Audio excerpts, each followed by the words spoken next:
There are men who reshape the world with a single decision. Men who wake one morning as soldiers and sleep that night as legends. Napoleon Bonaparte was such a man. But legends, as we know, are never just heroes. They are also ghosts. They are the shadows cast by ambition so fierce it burns everything it touches. Tonight, as the world quiets and the stars blink softly overhead, we step into the life of a man who crowned himself emperor, who brought nations to their knees, who dreamed of glory so vast it could not be contained by any border. But we also step into his loneliness. His exile. His unforgivable choices. This is not a story of victory alone. It is a story of what happens when a brilliant mind meets an insatiable hunger for greatness. So settle in. Let the night hold you gently. And as you drift, let us walk together through the rise and fall of Napoleon Bonaparte, a man history cannot forget, no matter how hard it tries. Before we begin, a gentle invitation. If these words carry you closer to sleep, if this voice feels like a companion in the quiet hours, consider letting this channel stay by your side. Subscribe softly, like slipping into familiar sheets. Let these stories be waiting for you, night after night, whenever you need them. No rush. No pressure. Just a door left open, should you wish to return. Now, let us begin. Corsica rises from the Mediterranean like a fist of stone and wildflowers. It is beautiful in the way forgotten places are beautiful, untamed, proud, belonging to no one completely. When Napoleon Bonaparte was born there on an August afternoon in 1769, the island had only just become French. Barely. The people spoke Corsican, a language that danced between Italian and something older, something that belonged to the mountains and the sea. They did not think of themselves as French. They thought of themselves as Corsican. And so did the boy who would one day crown himself Emperor of France. His family name was Bonaparte then, Italian in its spelling, Italian in its sound. His father, Carlo, was a lawyer with ambitions larger than his income. His mother, Letizia, was stern and practical, a woman who understood that survival required strength. They had little money, but they carried themselves as if they had much more. Pride, after all, costs nothing. Young Napoleon absorbed this. He learned early that the world judges you not by what you have, but by how you hold yourself in its presence. The house where he grew up was small, crowded with siblings.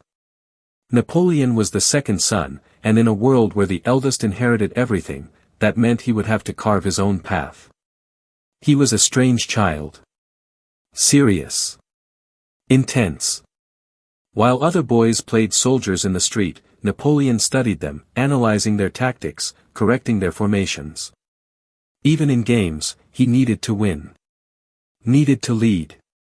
His eyes, dark and fierce, seemed always to be looking past the present moment, towards something greater, something just out of reach. Corsica had been conquered by France, but the memory of resistance burned in every village. Napoleon's father had fought against the French alongside the rebel leader Pasquale Paoli, a hero to the Corsican people. But when the rebellion failed, Carlo did what practical men do. He made peace with the conquerors. He used his new connections to the French authorities to secure opportunities for his children. It was pragmatic. It was necessary. But it was also a betrayal in the eyes of some. Napoleon absorbed this too. He learned that loyalty is complicated, that survival sometimes requires compromise, that the world does not reward idealists who starve for their principles. When Napoleon was 9 years old, his father secured him a place at a military school in mainland France. It was a scholarship, a rare chance for a poor boy from a conquered island.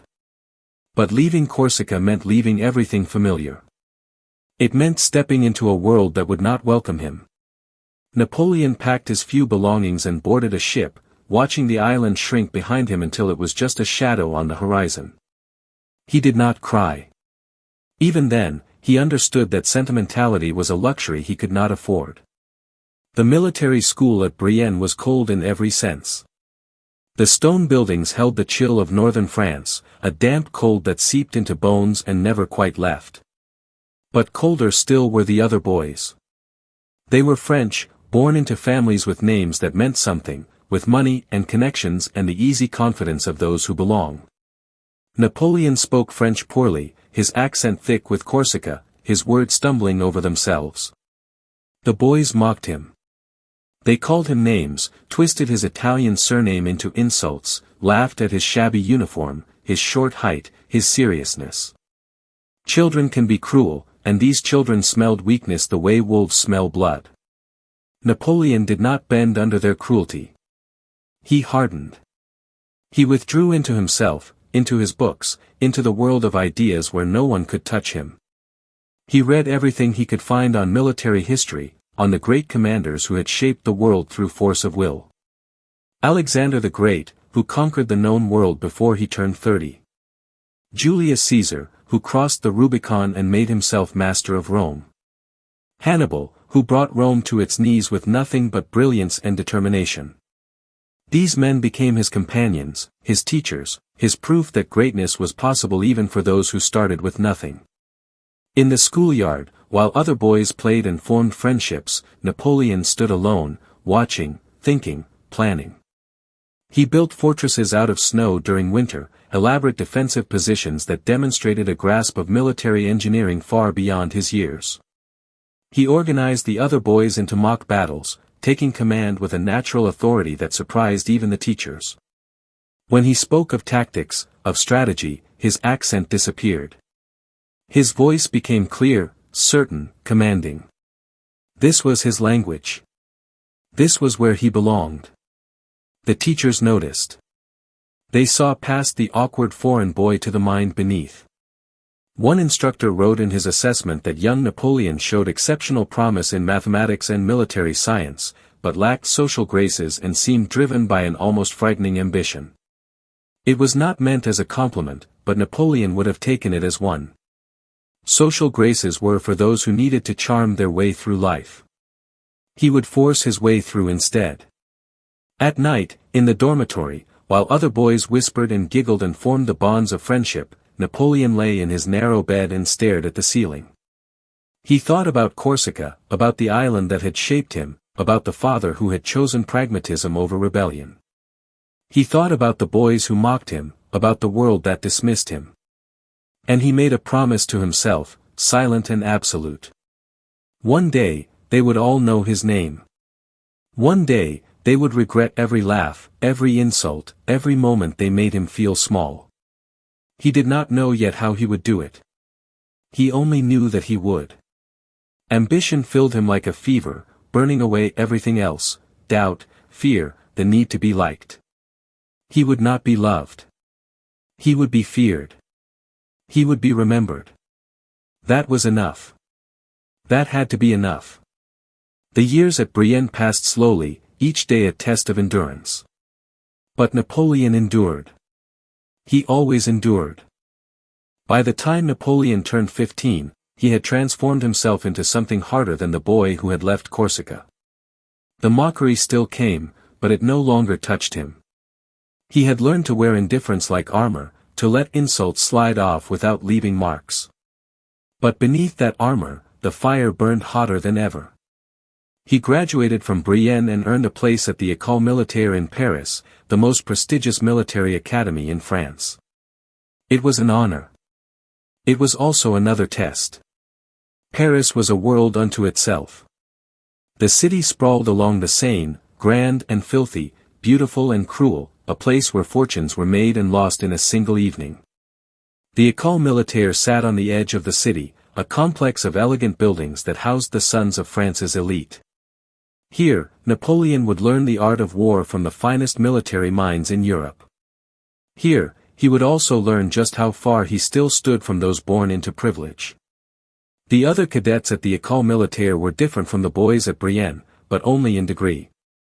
They were older, more refined, but they still looked at Napoleon and saw something foreign, something that did not quite belong. He was still short, still intense, still marked by that Corsican accent that clung to his words like dust. But he no longer cared what they thought. He had discovered something more powerful than their approval. He had discovered his own brilliance. In the classroom, Napoleon devoured military theory with a hunger that startled his instructors. He studied artillery with particular passion, understanding that cannons were the future of warfare, that whoever controlled the guns controlled the battlefield. While other cadets memorized by rote, Napoleon analyzed, questioned, improved. He would stay up long past curfew, candlelight flickering across pages of diagrams and calculations, working out trajectories and firing solutions, imagining battles that had not yet been fought. His instructors did not know what to make of him. One noted that he showed great application to abstract sciences, but displayed an excessive ambition that bordered on arrogance. Another observed that Napoleon seemed to live entirely in his own mind, that he had no interest in the social life of the academy, no friends, no diversions. He was correct. Napoleon had no time for friendship. Friendship was for those who could afford distraction. He was building something, though he could not yet name what it was. The city beyond the academy walls seethed with tension. It was 1784, and France was beginning to crack. The old king, Louis XVI, ruled over a nation drowning in debt, a nation where the rich lived in impossible luxury while the poor starved in the streets. Napoleon walked through Paris sometimes, watching the contrasts, seeing the rage that simmered beneath the surface of elegant society. He sensed something coming, some great upheaval that would tear the old world apart. He did not know what form it would take. He only knew he needed to be ready when it arrived. His father died that year. Carlo Bonaparte had pushed himself too hard, chased too many ambitions with too little money, and his health collapsed. He died far from Corsica, in a French city, still trying to secure advantages for his children. Napoleon received the news with a silence that disturbed his instructors. He did not weep. He did not ask for leave to return home. He simply nodded, thanked the messenger, and returned to his studies. Some thought him cold. But Napoleon knew that grief was another luxury he could not afford. His father had given him this chance at the academy.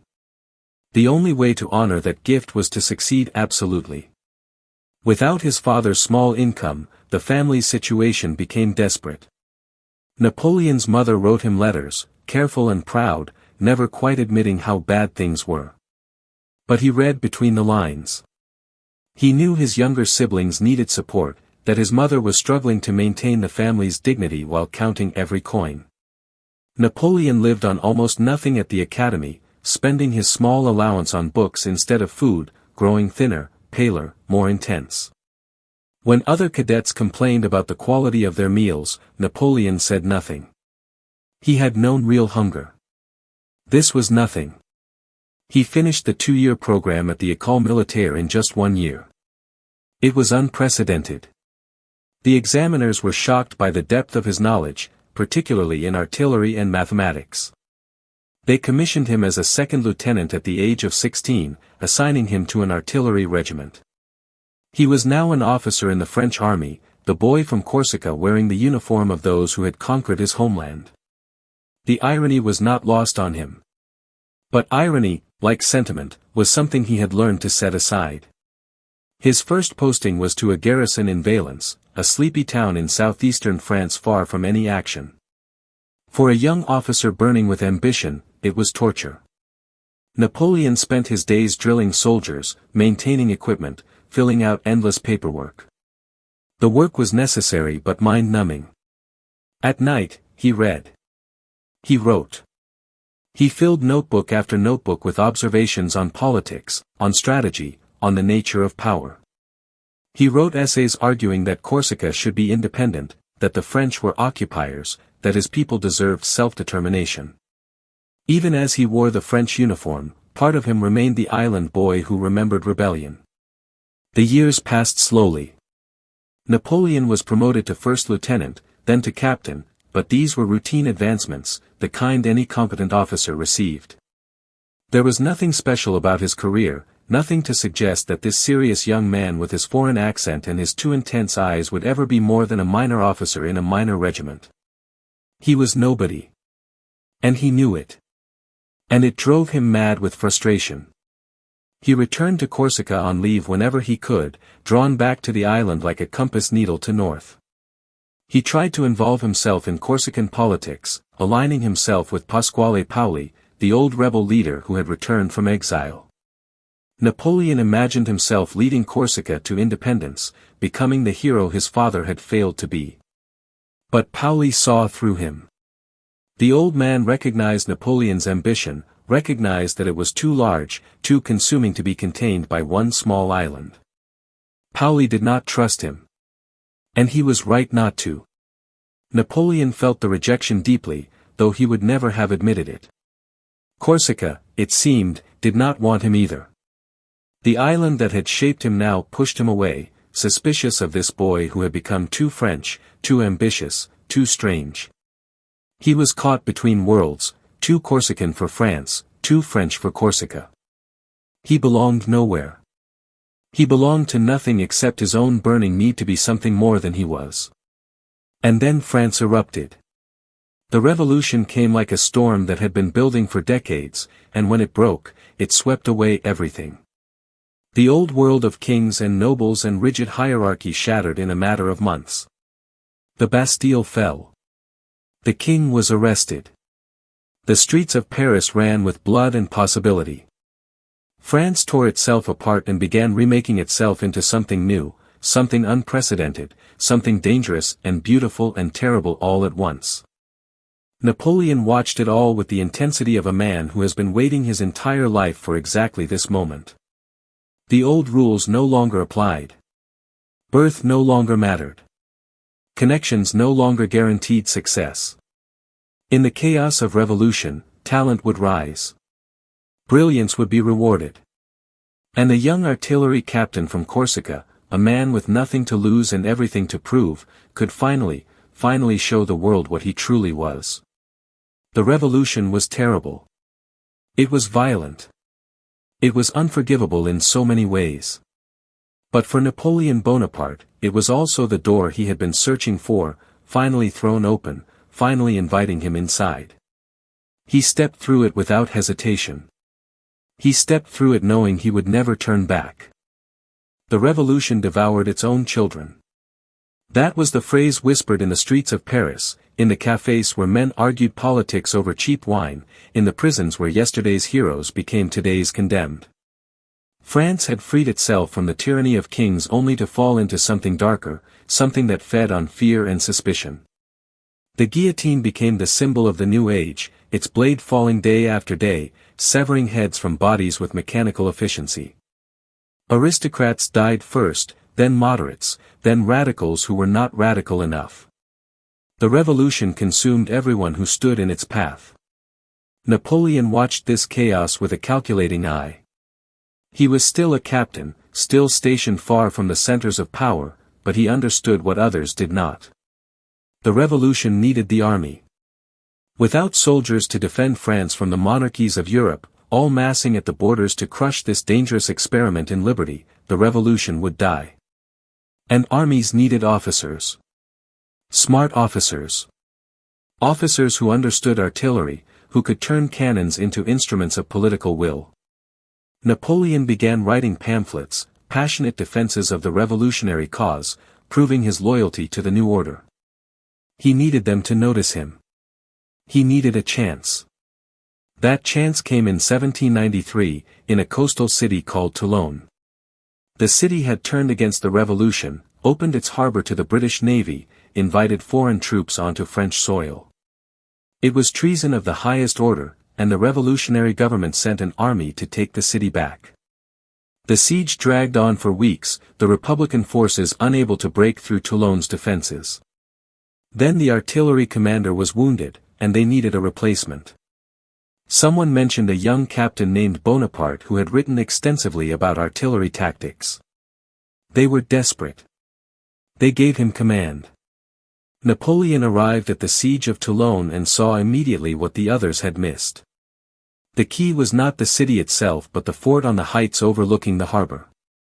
Take that fort, place cannons there, and the British ships would be forced to flee or be destroyed.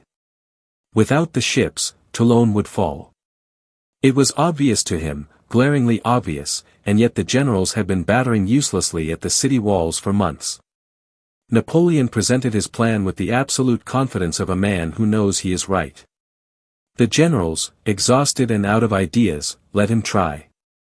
He worked with furious energy, driving his men day and night, positioning guns, calculating angles, preparing for the assault.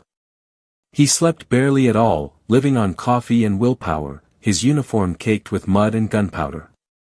When the moment came, when his cannons opened fire on the fort, it was like watching a mathematical equation solve itself in fire and smoke.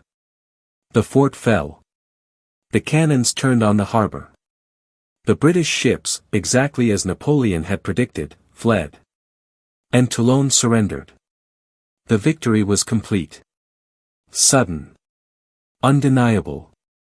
And Napoleon, at 24 years old, was suddenly no longer nobody. The representatives from Paris took notice. One of them, a rising politician named Augustin Robespierre, brother of the more famous Maximilian, praised Napoleon's genius in his reports.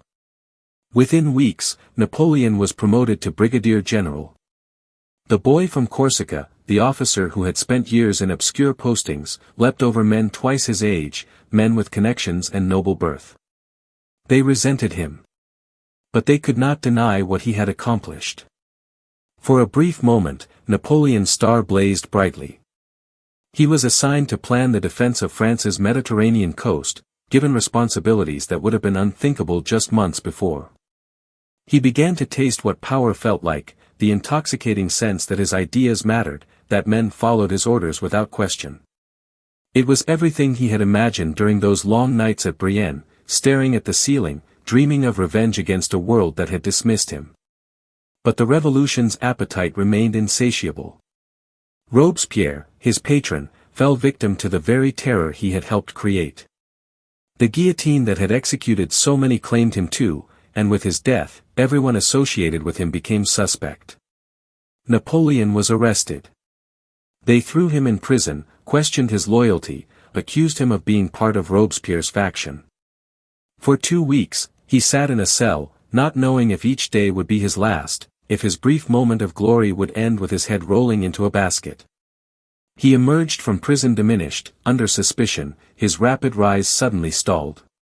They stripped him of his command, assigned him to an infantry unit in a posting he considered beneath him. Napoleon refused the assignment. It was a gamble that could have ended his career entirely. But he had learned something in that cell, something about the revolution's hunger and chaos. There would be other opportunities. The revolution needed soldiers too desperately to waste talented ones. He just had to wait. He just had to survive. He went to Paris and lived in poverty, sharing a small room, selling what little he owned to buy bread. The city during the Thermidorian reaction was strange and uncertain, trying to find balance after years of terror, but still dangerous, still capable of sudden violence. Napoleon walked the streets, watching, learning, understanding that power in this new France belonged not to those with noble blood but to those who could control the mob, who could channel chaos into purpose. He was in Paris on the 13th of Vendémiaire, October 5, 1795, in the old calendar, when royalist rebels rose up against the government. Thousands of them, armed and organized, marched on the National Convention, determined to overthrow the Republic and restore the monarchy. The government forces were scattered, unprepared, panicking.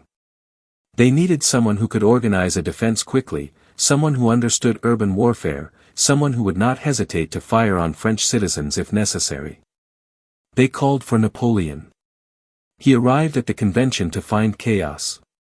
Officers shouting contradictory orders, politicians demanding action but providing no guidance, soldiers milling about without direction. Napoleon took one look at the situation and knew exactly what needed to be done. He sent a young cavalry officer named Joachim Murat racing to seize the artillery park on the edge of the city. The cannons arrived just as the rebel columns were advancing. Napoleon positioned them at key intersections, loaded them with grapeshot, hundreds of small metal balls that turned cannons into giant shotguns. When the rebels came, Napoleon did not hesitate. He gave the order to fire. The cannons roared, and the narrow streets filled with smoke and screams and the terrible sound of metal tearing through flesh. The rebels broke and ran. In less than an hour, it was over. Bodies lay in the streets, blood running between cobblestones, and the Republic was saved. They called it the whiff of grape shot, making it sound almost gentle, almost insignificant. But Napoleon had just ordered cannons fired into a crowd of his own countrymen, had killed dozens, perhaps hundreds, to preserve a government. It was ruthless. It was efficient. It was exactly what the situation required. And the men in power noticed. This young general did not flinch. He did what needed to be done. Within days, Napoleon was appointed commander of the Army of the Interior. At 26, he was responsible for the security of Paris itself, for protecting the heart of the revolution from any threat. More than that, he was now connected to the men who truly held power, the politicians who governed France through cunning and compromise. One of them, Paul Barras, became something like a patron. He invited Napoleon into the circles where deals were made, where futures were decided. It was at one of these gatherings that Napoleon met Josephine de Beauharnais. She was a widow, 6 years older than him, elegant and sophisticated in ways he was not. Her husband had been guillotined during the Terror, leaving her alone with 2 children and very little money. She had survived by becoming Barras's mistress, by learning to navigate the dangerous social world of revolutionary Paris. She was everything Napoleon was not: graceful, connected, at ease in society. He fell in love with her almost immediately, desperately, obsessively. She did not love him, not at first. She found him strange, too intense, too serious, this thin young general who wrote her passionate letters filled with romantic excess. But she was practical. She needed security. And Napoleon was rising, everyone could see that. So she accepted his proposal, and they married in a civil ceremony in March 1796. 2 days later, Napoleon left Paris to take command of the Army of Italy. The revolution had given him everything: rank, position, connections, even a wife. Now it was asking him to give something back. France was at war with Austria and its allies, and the Italian front was considered secondary, a sideshow to the main campaigns in Germany. The Army of Italy was undermanned, undersupplied, demoralized. The soldiers had not been paid in months. They wore rags instead of uniforms. They were hungry and angry and ready to desert. Napoleon arrived and saw not an army but raw material waiting to be shaped. He gathered the officers and made them a promise that was also a threat. He told them that Italy was rich, that beyond the mountains lay wealthy cities that could be plundered, that glory and fortune waited for those bold enough to seize it. But they would have to follow him absolutely, without question, without hesitation. Those who did would be rewarded beyond their dreams. Those who did not would be shot. They believed him. Perhaps because his confidence was so absolute, or perhaps because they had no other choice. Within weeks, Napoleon had transformed a rabble into an army. And then he led them across the Alps, down into Italy, and showed the world what he was truly capable of. He showed them that he was not just a talented officer, not just a man who understood artillery. He was something else entirely. He was a force of nature disguised as a man. He was Napoleon Bonaparte. And nothing would ever be the same. The mountains stood between Napoleon and immortality. The Alps rose like a wall of stone and ice, ancient and indifferent, the same peaks that Hannibal had crossed 2,000 years before with elephants and dreams of destroying Rome. Napoleon stood at the base of those mountains with his ragged army and felt history watching him.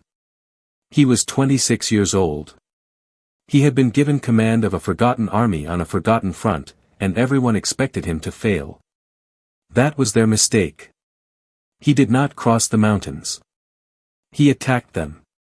His soldiers, hungry and exhausted, climbed narrow passes where one misstep meant death, hauled cannons up slopes so steep they had to be dismantled and carried piece by piece. Napoleon was everywhere, riding up and down the columns, encouraging, threatening, inspiring. He slept less than his men, ate less, pushed himself harder than he pushed anyone else. They hated him and worshipped him in equal measure, which was exactly what he needed. When they descended into Italy, they moved with a speed that shocked everyone. Napoleon had studied the maps until he knew every road, every river, every possible defensive position. He understood something that the Austrian generals did not. War was not just about battles. It was about movement, about being where your enemy did not expect you, about striking before they could prepare. His army moved like a whip cracking across the landscape, appearing suddenly, winning quickly, vanishing before reinforcements could arrive. At Montenat, his forces crushed an Austrian division. 5 days later, at Millesimo, they shattered another. Then Dago. Then Mondovi. Victory after victory, each one building on the last, each one adding to the legend. The Austrian army in Italy, which had seemed so formidable on paper, was being cut to pieces by a general nobody had heard of and an army that should not have been able to fight at all. In Paris, the politicians read the reports with disbelief that slowly turned to excitement. This strange young Corsican was winning. Against all odds, impossibly, he was winning. Napoleon seized Milan in May, entering the ancient city in triumph while crowds cheered and threw flowers. It should have been glorious. It was glorious. But Napoleon barely noticed the celebrations. His mind was already moving forward, calculating the next battle, the next campaign, the next step towards something greater. He set up headquarters in Milan's grandest palace and began governing northern Italy as if it were already his, imposing taxes, requisitioning supplies, sending wagon loads of gold and art back to Paris to prove his value to the revolution. The plunder was staggering. Churches and palaces, museums and private collections, Napoleon stripped them all with systematic efficiency. He justified it as liberating Italy from tyranny, as spreading revolutionary ideals. But really he was teaching himself how power worked, how conquered territories could be transformed into resources, how fear and admiration could be wielded like weapons. The Italian campaign was his education in empire, and he learned quickly. The Austrians were not finished. They sent reinforcements, thousands of fresh troops under experienced generals who were determined to crush this upstart before he could do more damage. Napoleon met them at Arcole in November, where a wooden bridge over a river became the focal point of 3 days of savage fighting. The battle was chaos, smoke and screams and bodies piling up at the bridge's entrance. Napoleon's troops faltered, began to retreat, and in that moment he did something that would become legend. He grabbed a flag and ran toward the bridge himself, into the musket fire, into the cannon smoke, shouting for his men to follow. It was theatrical. It was also necessary. His soldiers, seeing their general willing to die beside them, found their courage again and charged. The bridge was taken. The Austrians were pushed back. And Napoleon had created an image of himself that would be painted and reproduced and remembered, the young general leading from the front, fearless, touched by destiny. Whether it happened exactly that way is less important than the fact that people believed it happened that way. Napoleon was learning that perception mattered as much as reality, that victories needed to be transformed into stories, that a general who could capture men's imaginations was more dangerous than one who merely captured cities. The final great battle of the Italian campaign came at Rivoli in January 1797. The Austrians threw everything they had left at Napoleon's forces, a desperate attempt to break through and relieve the besieged fortress of Mantua. The fighting raged across frozen hills, and for a moment it seemed the Austrians might succeed. But Napoleon had positioned his reserves perfectly, moved them at exactly the right moment, and turned near defeat into complete victory. The Austrian army was destroyed. Mantua fell. And Austria, after centuries of dominance in Italy, sued for peace. Napoleon negotiated the treaty himself, without waiting for instructions from Paris. It was breathtaking in its audacity. He was a general, not a diplomat, but he sat across from Austrian representatives and dictated terms as if he were the government of France rather than its servant. He redrew the map of northern Italy, creating new republics that existed only because he willed them into existence. He took more territory than Paris had authorized, promised things he had no right to promise, and sent the completed treaty back to the politicians with the implicit message that they could accept it or look like fools. They accepted it. What choice did they have? Napoleon had just conquered Italy, filled France's treasury with plunder, and secured peace on terms more favorable than anyone had imagined possible. He was the hero of the revolution, the general who had saved France when its enemies surrounded it. The government back in Paris was increasingly unstable, increasingly corrupt, a nest of politicians who schemed against each other while the country suffered. But out in Italy, Napoleon was creating order from chaos, proving that revolutionary ideals could triumph if led by the right man. He was also proving that he did not need permission. Did not need oversight. Did not need anything except his own brilliant mind and the loyalty of his soldiers. It was a dangerous lesson for a republic to teach one of its generals. But the revolution was desperate, and desperate times make people overlook dangerous things. Napoleon returned to Paris in December 1797 as a conqueror. The city that had barely noticed him 2 years earlier now celebrated him like a returning Caesar. Crowds lined the streets. The government held banquets in his honor. He was 28 years old and already one of the most famous men in Europe. The politicians looked at him with something between gratitude and fear, understanding that they had created something they might not be able to control. He played the role of humble servant perfectly, giving speeches about his loyalty to the Republic, deflecting praise onto his soldiers, dressing simply while everyone else wore elaborate uniforms. But it was a performance. Behind those dark eyes, calculations spun constantly. He was measuring everything: who had power, who wanted power, how stable the government really was, what would happen when it inevitably collapsed. Because it would collapse. Napoleon could see the cracks spreading. The directory that ruled France was corrupt and weak, held together only by inertia and the lack of any clear alternative. But he was not ready yet. Not quite. He needed more. More victories. More glory. More proof that he was indispensable. So when the government asked him to lead an invasion of England, he studied the plans and realized it was impossible. The British Navy controlled the channel. Any invasion force would be destroyed before it reached the shore. He needed a different campaign, something that would capture imaginations even more than Italy had. He proposed Egypt. The idea was audacious to the point of madness. Egypt was part of the Ottoman Empire, technically neutral. It was thousands of miles away, across the Mediterranean, accessible only by sea where the British Navy could intercept them at any moment. But Egypt was also the gateway to the east, to India, to Britain's most valuable colonial possessions. And Egypt was mythical, the land of pharaohs and pyramids, of Alexander the Great and ancient mysteries. A campaign there would not just be military. It would be legendary. The Directory approved his plan, partly because it was brilliant and partly because they wanted him out of France. Napoleon was becoming too popular, too powerful, too independent. Better to send him to Egypt where he could win glory or die trying, far from Paris, far from the levers of power. They gave him an army, a fleet, and permission to attempt the impossible.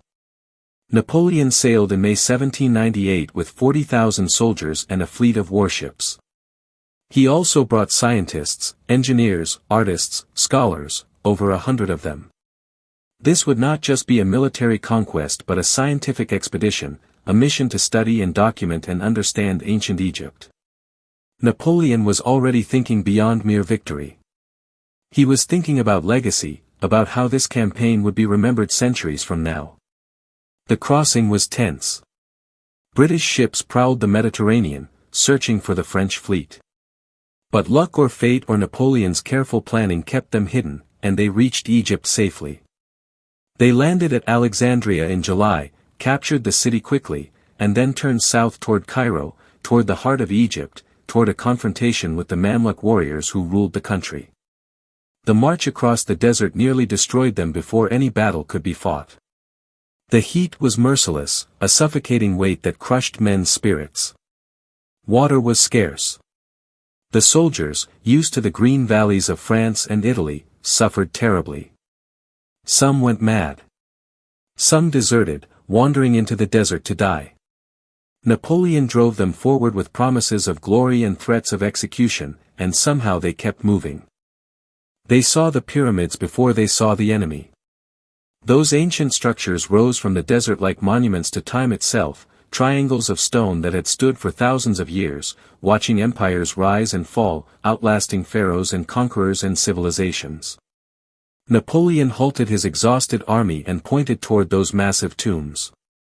He told his soldiers that 40 centuries looked down upon them, that they were about to make history in the shadow of history itself. It was poetry. It was propaganda. And it worked. The Mamluk army appeared the next day, a glittering spectacle of horsemen in silk and steel, their weapons encrusted with jewels, their confidence absolute. They had ruled Egypt for centuries, these warrior slaves who had seized power and held it through martial prowess and utter fearlessness. They looked at Napoleon's dusty, exhausted soldiers and saw easy prey. They charged across the sand with the sun flashing on their swords, thousands of mounted warriors thundering toward the French lines, certain of victory. Napoleon had formed his infantry into squares, hollow rectangles bristling with bayonets and muskets. It was a formation designed specifically to stop cavalry, to turn discipline into an unbreakable wall. The Mamluks crashed against those squares like waves against stone. The French muskets fired in volleys, methodical and devastating, cutting down horses and riders with mechanical precision. The cannons roared, tearing holes through the charging formations. And the Mamluks, brave beyond measure but fighting with medieval tactics against modern warfare, were slaughtered. The Battle of the Pyramids lasted just a few hours. When it ended, thousands of Mamluks lay dead in the sand, their beautiful weapons scattered, their confidence shattered. The French had won so completely that Egypt effectively fell in a single afternoon. Napoleon entered Cairo in triumph, another ancient city yielding to his will, another impossible victory added to his growing legend. But triumph is fragile, and fortune is fickle. Just days after taking Cairo, word arrived that changed everything. The British had found the French fleet.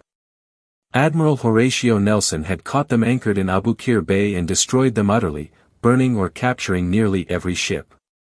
Napoleon's army was stranded. Cut off from France, cut off from supplies, cut off from reinforcement. They were marooned in a foreign land, surrounded by hostile territory, with no way home. Napoleon did not tell his soldiers how bad it truly was. He presented it as a minor setback, assured them that more ships would come, that France would send relief. But privately, in letters to Paris that he knew might never arrive, he raged against his luck, against the British, against the cruel randomness of naval warfare. He had gambled everything on this campaign, and the gamble was failing. Not through any mistake of his own, not through poor planning or bad tactics, but through forces beyond his control. It was intolerable. He decided to do what he always did when trapped, attack.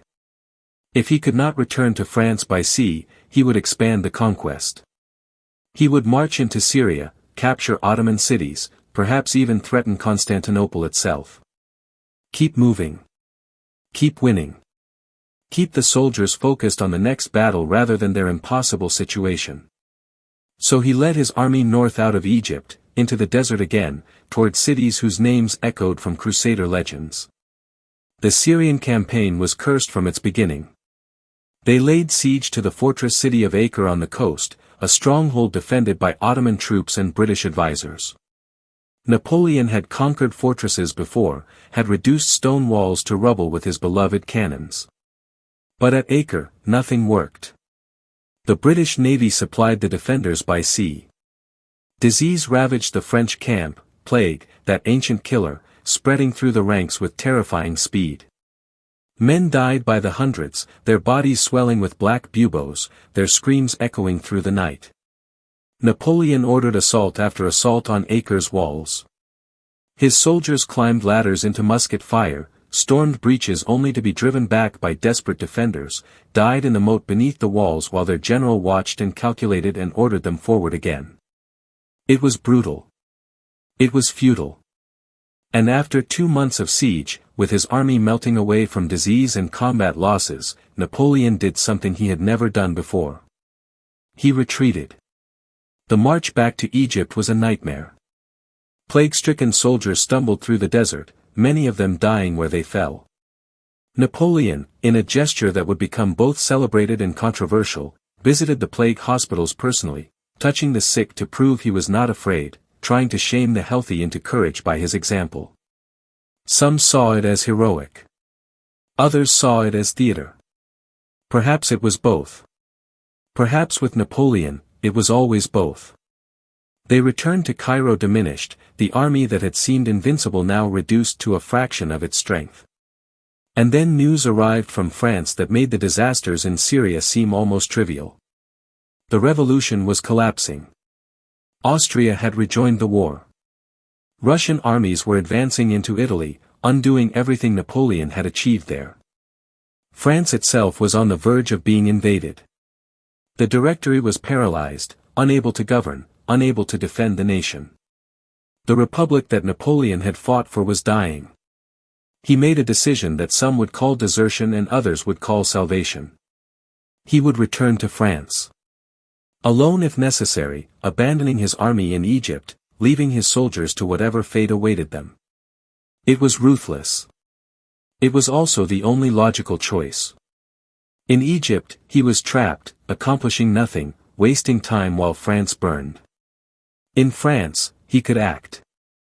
He could save the revolution. Or perhaps, and this thought must have whispered through his mind during the long nights, he could save himself. He told almost no one.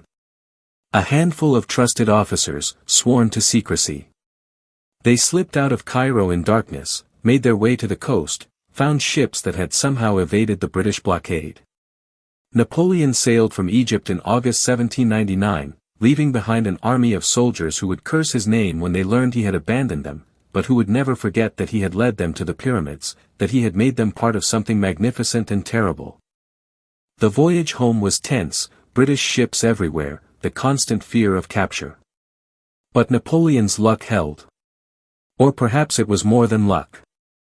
Perhaps some men moved through history wrapped in a protection that reason cannot explain.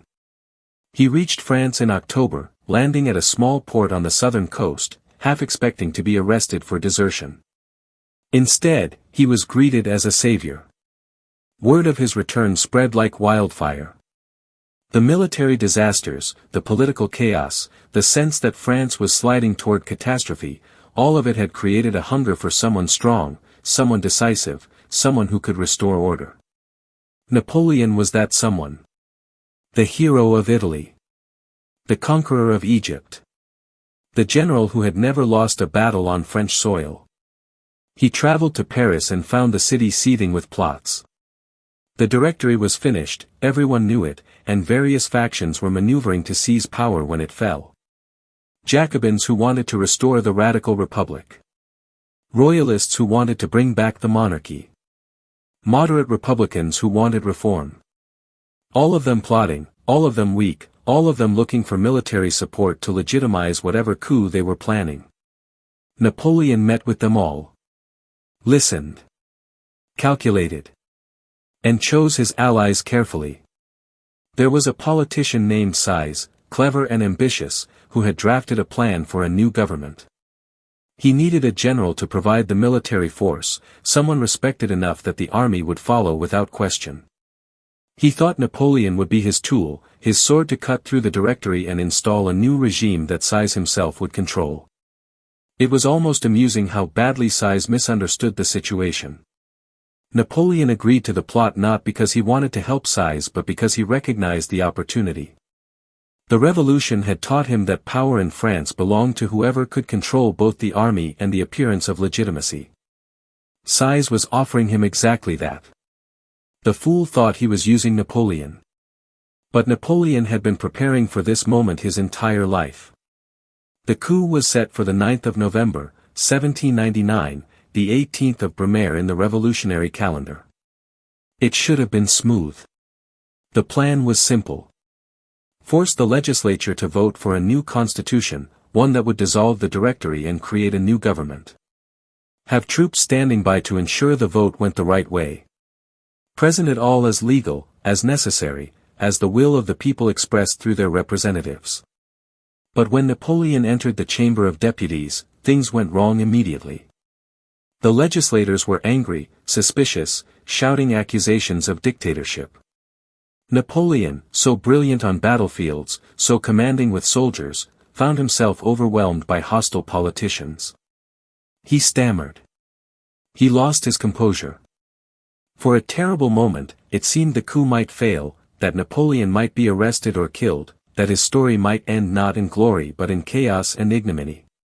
His brother Lucien saved him. Lucien was president of the chamber, and in that moment he showed a ruthlessness equal to Napoleon's own. He called in the soldiers. Grenadiers marched into the chamber with fixed bayonets and cleared the room, legislators fleeing in confusion and fear. The legitimacy of the vote was shattered, but it no longer mattered. Force had spoken. The old government was gone. They established a new regime that night, working through darkness to write a constitution that looked like a republic but functioned like something else. 3 consuls would rule France, they decided. Size assumed he would be first among them, the true power. But when the documents were signed, when the titles were distributed, it was Napoleon who emerged as first consul. Not first among equals. First above all. The other 2 consuls were advisors, nothing more. Napoleon, at 30 years old, had just made himself master of France. The revolution was over, though no one dared say it aloud. 10 years of chaos, of terror, of blood spilled in the name of liberty and equality, all of it had led to this moment, to a small Corsican general sitting in the palace of the Tuileries, issuing orders that no one questioned, reshaping France according to his vision. It was not the outcome the revolutionaries had imagined when they stormed the Bastille. But perhaps it was the only outcome that made sense. Perhaps France, exhausted and traumatized, needed not freedom but order. And Napoleon understood order better than anyone. He worked with an intensity that frightened those around him. 18-hour days were common, 20-hour days not unusual. He woke before dawn and summoned ministers to his bedroom while he dressed, firing questions, demanding reports, making decisions while they scrambled to keep up. His mind moved faster than anyone else's, seeing connections, anticipating problems, cutting through complexity to find solutions that seemed obvious only after he explained them. France had spent a decade tearing itself apart. Napoleon would spend the next years putting it back together, piece by careful piece. He made peace with Austria first, winning a battle at Marengo that was nearly a disaster before becoming a triumph. Then he negotiated with Britain, achieving a temporary peace that gave France breathing room. For the first time in a decade, France was not at war with all of Europe. Soldiers returned home. Trade resumed.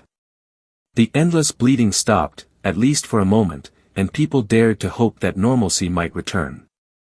But peace was only the beginning. Napoleon turned his attention inward, to the broken machinery of French society. The revolution had destroyed the old systems without creating functional replacements. Laws varied wildly from region to region. Courts operated in chaos. The economy was in ruins. Education had collapsed. The Catholic Church, which had provided social cohesion for centuries, had been shattered by revolutionary violence. France was nominally free but actually dysfunctional, and Napoleon set about fixing everything at once. He created the Napoleonic Code, a unified legal system that replaced the patchwork of feudal laws with clear, rational principles. It was not entirely progressive. Women lost rights they had briefly gained during the Revolution, and slavery was reinstated in French colonies, but it was modern, efficient, and above all comprehensible. For the first time, ordinary French citizens could understand the laws that governed them. The code would spread across Europe as Napoleon's armies conquered, and versions of it remain in force in dozens of countries to this day. It was perhaps his greatest achievement, more lasting than any battle. He reformed education, creating lycées and universities designed to train competent administrators and officers. Merit would be rewarded, he declared, not birth. The revolution's promise of careers open to talent would actually be fulfilled under his rule. He established the Bank of France to stabilize currency and credit. He rebuilt roads, bridges, infrastructure neglected during years of chaos. He made peace with the Catholic Church through a concordat that restored religious practice while keeping the Church firmly under state control. Every reform served a purpose. Every change strengthened the state and, by extension, strengthened Napoleon's hold on power. He was not building a republic. He was building an empire, though he did not call it that yet. The machinery of dictatorship was being assembled piece by piece, disguised as necessary reforms, wrapped in the language of revolutionary ideals. And France, exhausted and grateful for stability, accepted it all. He survived assassination attempts, royalists who wanted to restore the monarchy, Jacobins who hated him for betraying the revolution. A bomb exploded on a street as his carriage passed, killing bystanders but missing Napoleon by seconds. He used the attempt to justify purges, to eliminate enemies, to tighten his control further. Every crisis became an opportunity. Every threat became an excuse to concentrate more power in his own hands. In 1802, he had himself made first consul for life, with the right to name his successor. It was monarchy in everything but name. The following year, he began preparations to make it official. But first, he needed to remind Europe that France under his rule was not just stable but formidable. Britain had broken the peace, and Napoleon prepared to invade across the Channel. He assembled an enormous army on the coast, built invasion barges, drilled his soldiers in amphibious operations. England trembled, imagining French troops landing on British beaches. But the invasion never came. The British Navy was too strong, too skilled, and Napoleon's admirals were no match for Nelson and his captains. So Napoleon did what he always did when one plan failed, he pivoted to another. If he could not strike Britain directly, he would strike at Britain's allies. Austria and Russia were forming another coalition against France. Napoleon would deal with them first, decisively, in a way that would make all of Europe understand that the age of old dynasties was ending. In December 1804, before marching to war, Napoleon held a ceremony in Notre Dame Cathedral. It was carefully staged, every detail planned to maximize symbolic impact. The Pope had been summoned from Rome to preside, to give religious legitimacy to what was about to happen. The cathedral was filled with dignitaries, with representatives from across Europe, all watching as Napoleon prepared to take the final step. He wore robes of crimson and ermine. A crown of gold laurel leaves, modeled after those worn by Roman emperors, rested on a cushion. The Pope stood ready to place it on Napoleon's head, to crown him as kings had been crowned for centuries. But when the moment came, Napoleon did something that shocked everyone present. He took the crown from the Pope's hands and placed it on his own head. He crowned himself. He did not wait for God's representative to grant him authority. He claimed it himself, by his own will, owing nothing to anyone. Then he took a second crown and placed it on Josephine's head, making her empress. She knelt before him, tears streaming down her face, whether from joy or fear or the sheer overwhelming weight of the moment, no one could say. And Napoleon, the boy from Corsica, the scholarship student mocked for his accent, the artillery officer who had been nobody, looked out at the assembled aristocrats and politicians and foreign ambassadors and let them see what he had become. Emperor. Not of Corsica. Not even just of France. Emperor of the French, which was subtly but importantly different. He ruled not by divine right or inherited blood but by conquest and will and the loyalty of those who followed him. He was emperor because he had made himself emperor, because he had the power to do so and no one could stop him. It was the culmination of everything he had worked for, everything he had dreamed about during those cold nights at Brienne. But coronation was just theater. The real test would come on the battlefield. Austria and Russia had armies marching toward France, and Britain funded them, desperate to see Napoleon destroyed before he could consolidate his empire. Napoleon took his grand army, the finest military force Europe had seen since the legions of Rome, and marched east to meet them. The campaign of 1805 was Napoleon at his absolute peak. He moved his armies with a speed and precision that baffled his enemies. While the Austrians waited for him in one place, he appeared in another, having marched his soldiers in circles around them, cutting their supply lines, forcing them to retreat. At Ulm, an entire Austrian army of 30,000 men surrendered without a major battle, simply outmaneuvered into impossible positions. It was warfare as art, as mathematics, as chess played by a grandmaster against amateurs. But the Austrian surrender was just the opening move.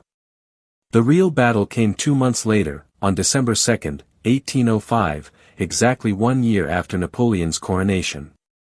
The location was Austerlitz, in Moravia, where Napoleon faced a combined Austro-Russian army that outnumbered his forces. The Allied commanders were confident. They had more men, better defensive positions, and they were certain they had Napoleon trapped. Napoleon studied the terrain and saw exactly what he wanted them to see, a weak French position that invited attack. He deliberately weakened his right flank, making it look vulnerable, tempting the Allies to commit their forces there. And they did, just as he knew they would.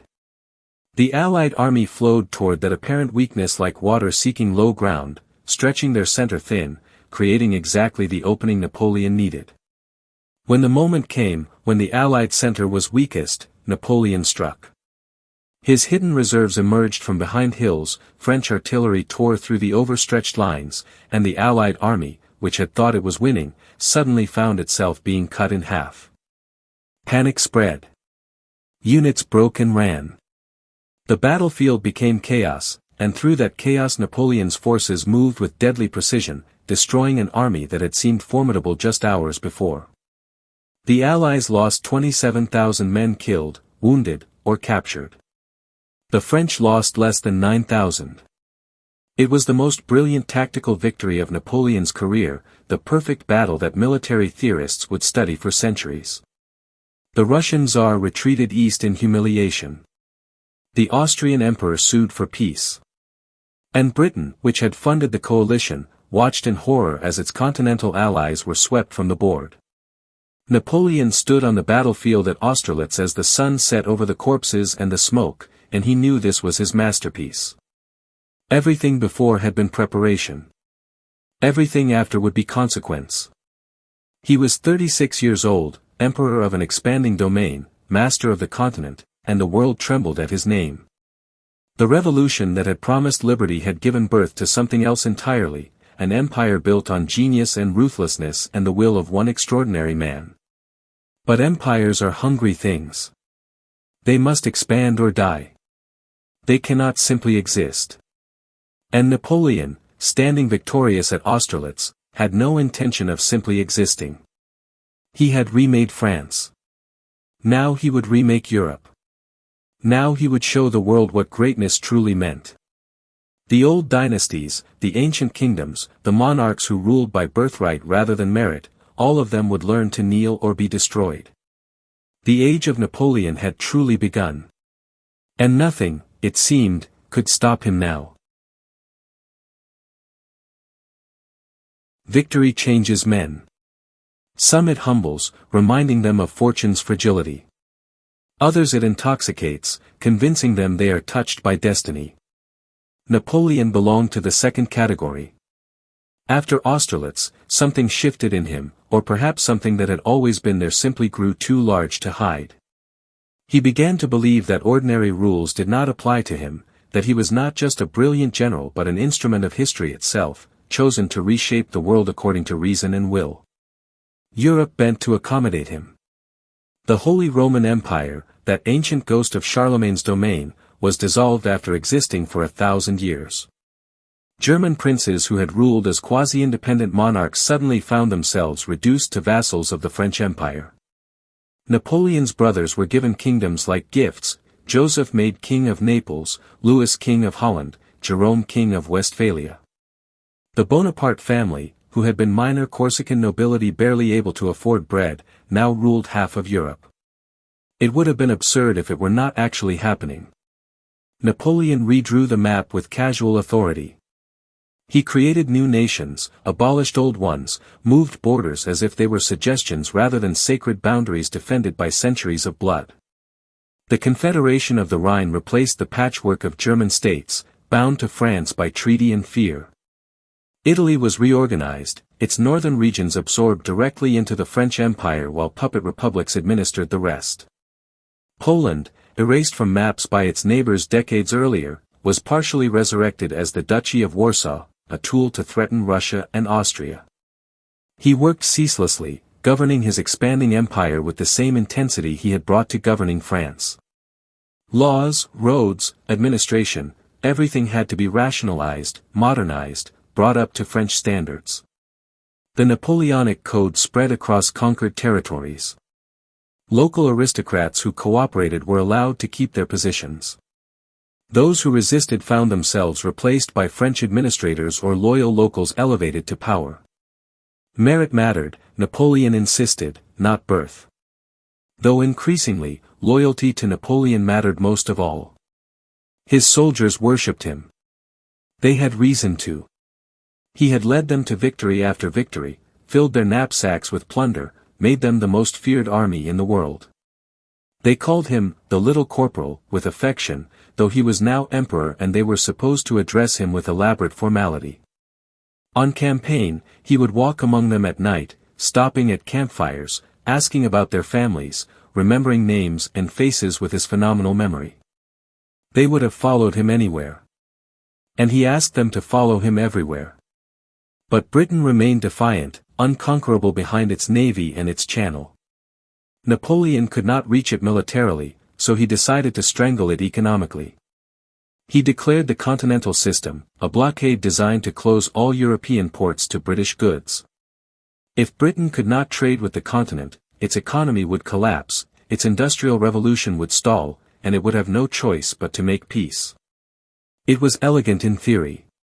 In practice, it required forcing every nation in Europe to comply, and not all of them wanted to. Portugal refused to join the blockade. It was a small kingdom, dependent on trade with Britain, unwilling to commit economic suicide to please Napoleon. So Napoleon sent an army through Spain to invade Portugal, and that decision, seemingly minor at the time, would begin his unraveling.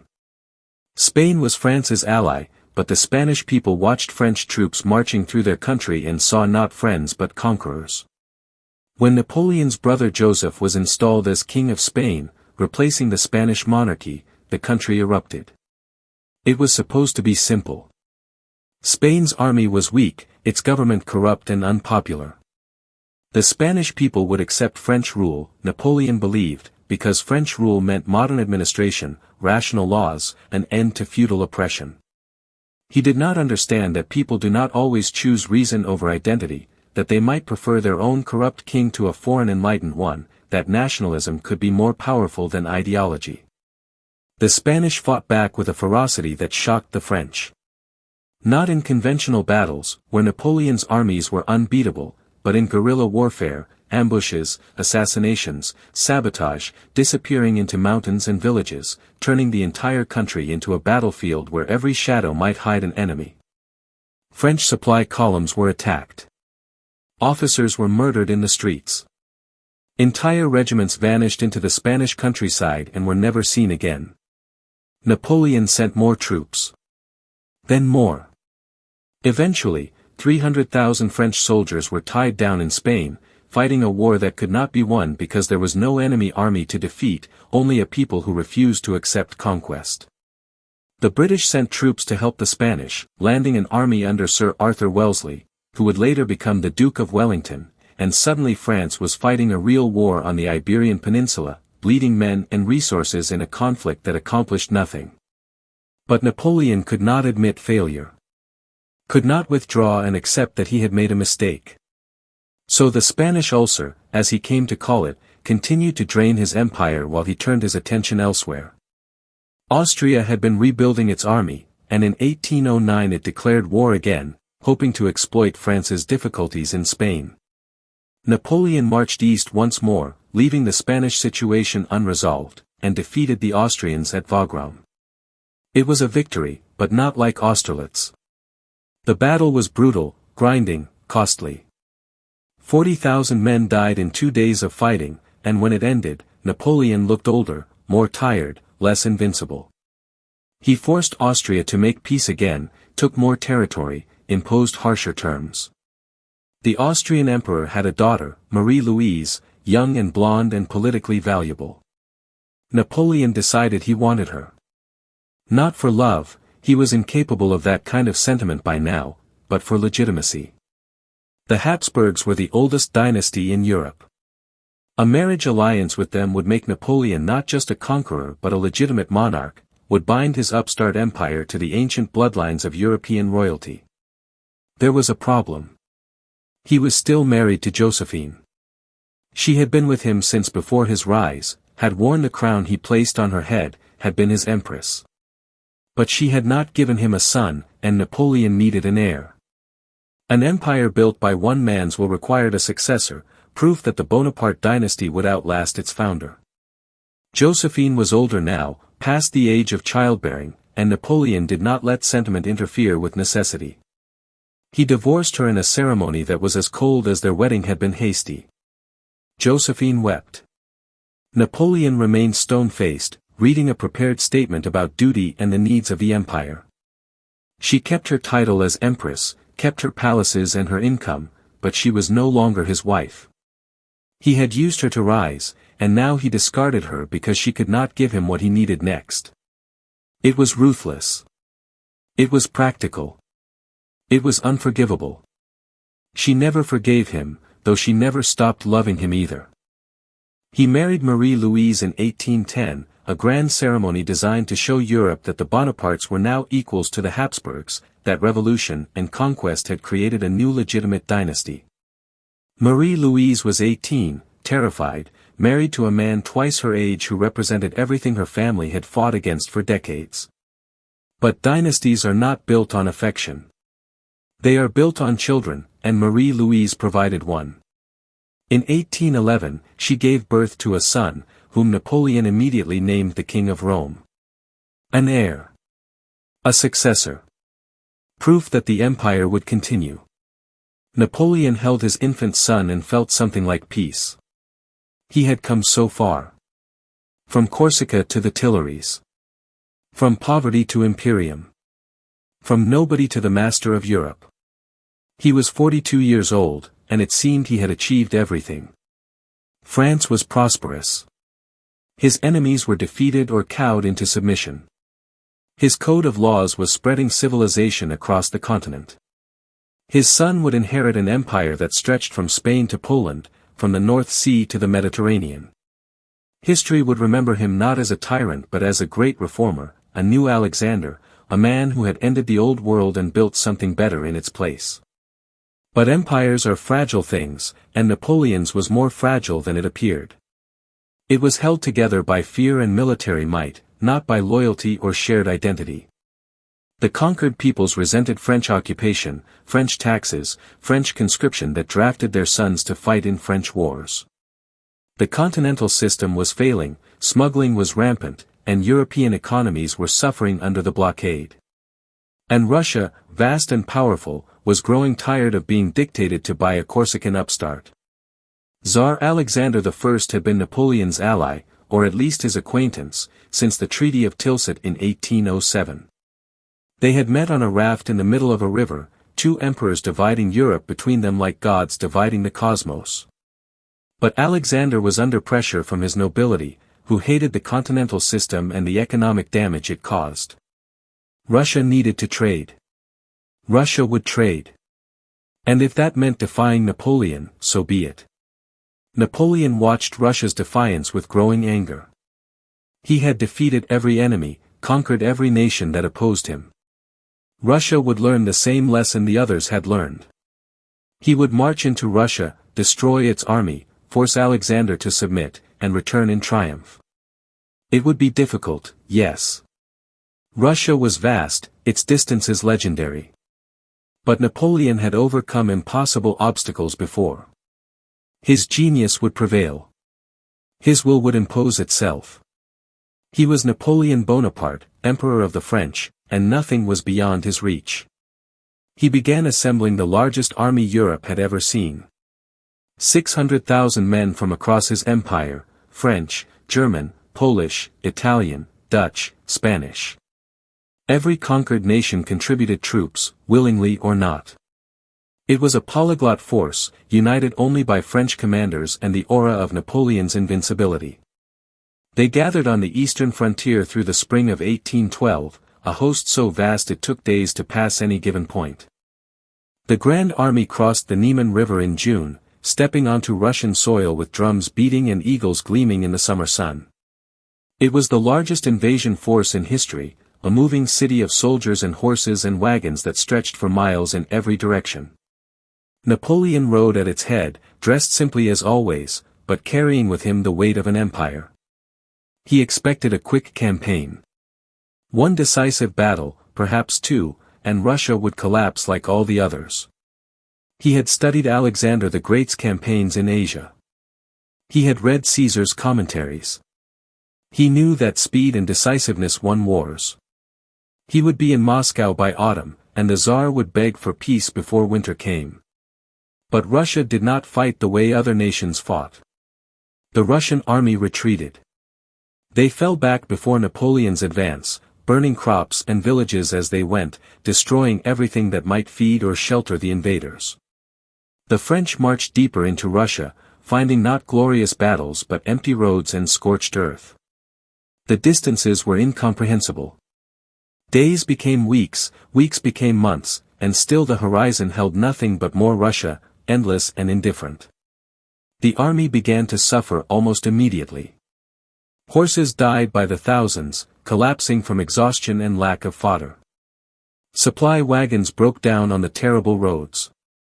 Disease spread through the ranks, dysentery, typhus, fevers that killed as efficiently as any battle. Men deserted in droves, unable to bear the endless marching toward an enemy that refused to appear. By the time Napoleon reached Smolensk in August, he had lost perhaps 100,000 men without fighting a single major engagement. He should have stopped there. Should have recognized that the campaign was already failing, that Russia's strategy of retreat and destruction was working perfectly. But Napoleon had never retreated in his life, had never admitted defeat, and he could not start now. His pride would not allow it. His legend would not survive it. So he pushed deeper, ordering the army forward, promising that the decisive battle was just ahead, that victory waited beyond the next horizon. The Russians finally turned and fought at Borodino in September, 70 miles west of Moscow. It was the battle Napoleon had been seeking, the confrontation that would decide everything. The two armies crashed together in a landscape of hills and villages, and for a full day they tore each other apart with a savagery that shocked even veterans of Napoleon's bloodiest campaigns. The cannons roared without pause, churning the earth into mud mixed with blood and bone. Infantry charged and countercharged until units ceased to exist as organized formations, dissolving into desperate knots of men killing each other with bayonets and rifle butts and bare hands. By nightfall, 70,000 men lay dead or dying on the field at Borodino. It was the single bloodiest day of the Napoleonic Wars, perhaps the bloodiest single day of combat in human history to that point. The Russians retreated, technically giving Napoleon his victory, but they retreated in order, their army battered but intact. Napoleon had won the battle. But he had not destroyed the Russian army. He had not won the war. And the price had been catastrophic. 1 week later, he entered Moscow. The ancient capital stood before him, its churches and palaces gleaming, its streets empty. The population had fled. The Russian army had withdrawn further east. And Napoleon, standing in the deserted city, realized with growing horror that winning meant nothing if his enemy refused to acknowledge defeat. He sent messages to Tsar Alexander, offering peace, offering generous terms, waiting for a response that never came. Then Moscow began to burn. Whether the fires were set deliberately by Russians or started accidentally by French looters, no one knows for certain. But they spread with terrifying speed, consuming the wooden buildings that made up most of the city. Napoleon watched from the Kremlin as flames engulfed neighborhoods, as smoke turned day into twilight. His soldiers fought the fires desperately, not out of mercy for Moscow but because they needed shelter, needed buildings to house them through the coming winter. 3/4 of Moscow burned. What remained was a blackened wasteland, insufficient to house and feed the massive army that occupied it. Napoleon waited in the ruins for 5 weeks, waited for Alexander to negotiate, waited for some sign that his invasion had achieved anything. No sign came. The Tsar remained silent. Winter approached. And Napoleon, for perhaps the first time in his military career, had no idea what to do next. He could not stay in Moscow. There was not enough food, not enough shelter. The Russian army prowled nearby, harassing supply lines, cutting off detachments. Cossack cavalry circled like wolves around a dying animal, waiting for weakness. Napoleon's choices had narrowed to two: advance further into Russia, deeper into the void, or retreat. Neither option promised glory. Neither option could be called victory. But advancing meant certain destruction, while retreat offered at least the possibility of survival. In October, Napoleon gave the order to withdraw. The Grand Army turned around and began the long march back toward France, and that march became a nightmare that no words can fully capture. Winter came early and came hard, temperatures plunging far below anything the soldiers from France and Italy and Spain had ever experienced. Men froze to death in their sleep. Horses collapsed and were immediately butchered for meat, their carcasses stripped to the bone by starving soldiers. The army that had marched into Russia in perfect formation dissolved into a stumbling mob of frozen, desperate men thinking only of survival. The Russians pursued, not in pitched battle but in constant harassment. Cossacks appeared from the snow like specters, killing stragglers, capturing the wounded, burning supply depots. Russian peasants, remembering the scorched earth they had suffered, took revenge on isolated French soldiers with a cruelty born of hatred. The retreat became a massacre in slow motion, stretching across hundreds of miles of frozen wasteland. Napoleon tried to maintain order, tried to keep his marshals organized and the army moving as a coherent force. But discipline collapsed. Units disintegrated. Officers abandoned their men. It became every man for himself, a primal struggle against cold and hunger and enemies who attacked from every direction. The crossing of the Berezina River in November was particularly horrific, thousands of soldiers and refugees crowding onto makeshift bridges while Russian artillery pounded them, bodies piling up in the icy water, screams echoing across the frozen landscape. By the time the remnants of the Grand Army staggered back across the Niemen River in December, fewer than 40,000 combat-ready soldiers remained from the 600,000 who had crossed 6 months earlier. It was a catastrophe beyond measure, a destruction so complete that numbers cannot convey its horror. Napoleon had lost an entire army. More than that, he had lost his aura of invincibility. The man who had never lost a campaign had just suffered the worst military disaster in modern history. He left the army and raced back to Paris in a sleigh, traveling incognito, desperate to reach the capital before news of the catastrophe could spread unchecked. He needed to control the narrative, needed to raise a new army, needed to show France and Europe that he was still strong, still capable. But the truth could not be hidden. Russia had broken Napoleon's Grand Army. And all across Europe, in courts and palaces and military headquarters, his enemies watched and calculated and began to plan. Prussia, which had been forced into alliance with France, switched sides. Austria, which had provided troops for the Russian campaign, quietly withdrew from the alliance. Britain, which had never stopped fighting, increased its support for resistance movements across the continent. The Sixth Coalition began to form: Russia, Prussia, Austria, Britain, Sweden, all of them united by a single purpose: to destroy Napoleon once and for all. Napoleon returned to a France that was weary of war. 20 years of revolution and conquest had bled the country dry. Every family had lost sons to his campaigns. The treasury was empty. The economy strained under the weight of endless military demands. But Napoleon could not stop fighting, because if he stopped, if he made peace, his empire would collapse. It was held together by momentum, by the belief that Napoleon could not lose. Russia had shattered that belief. Now he had to rebuild it through sheer force of will. He raised a new army with astonishing speed, conscripting boys barely old enough to hold muskets, calling up veterans who thought their fighting days were done, scraping together every man and gun he could find. By spring of 1813, he had assembled a force of 500,000.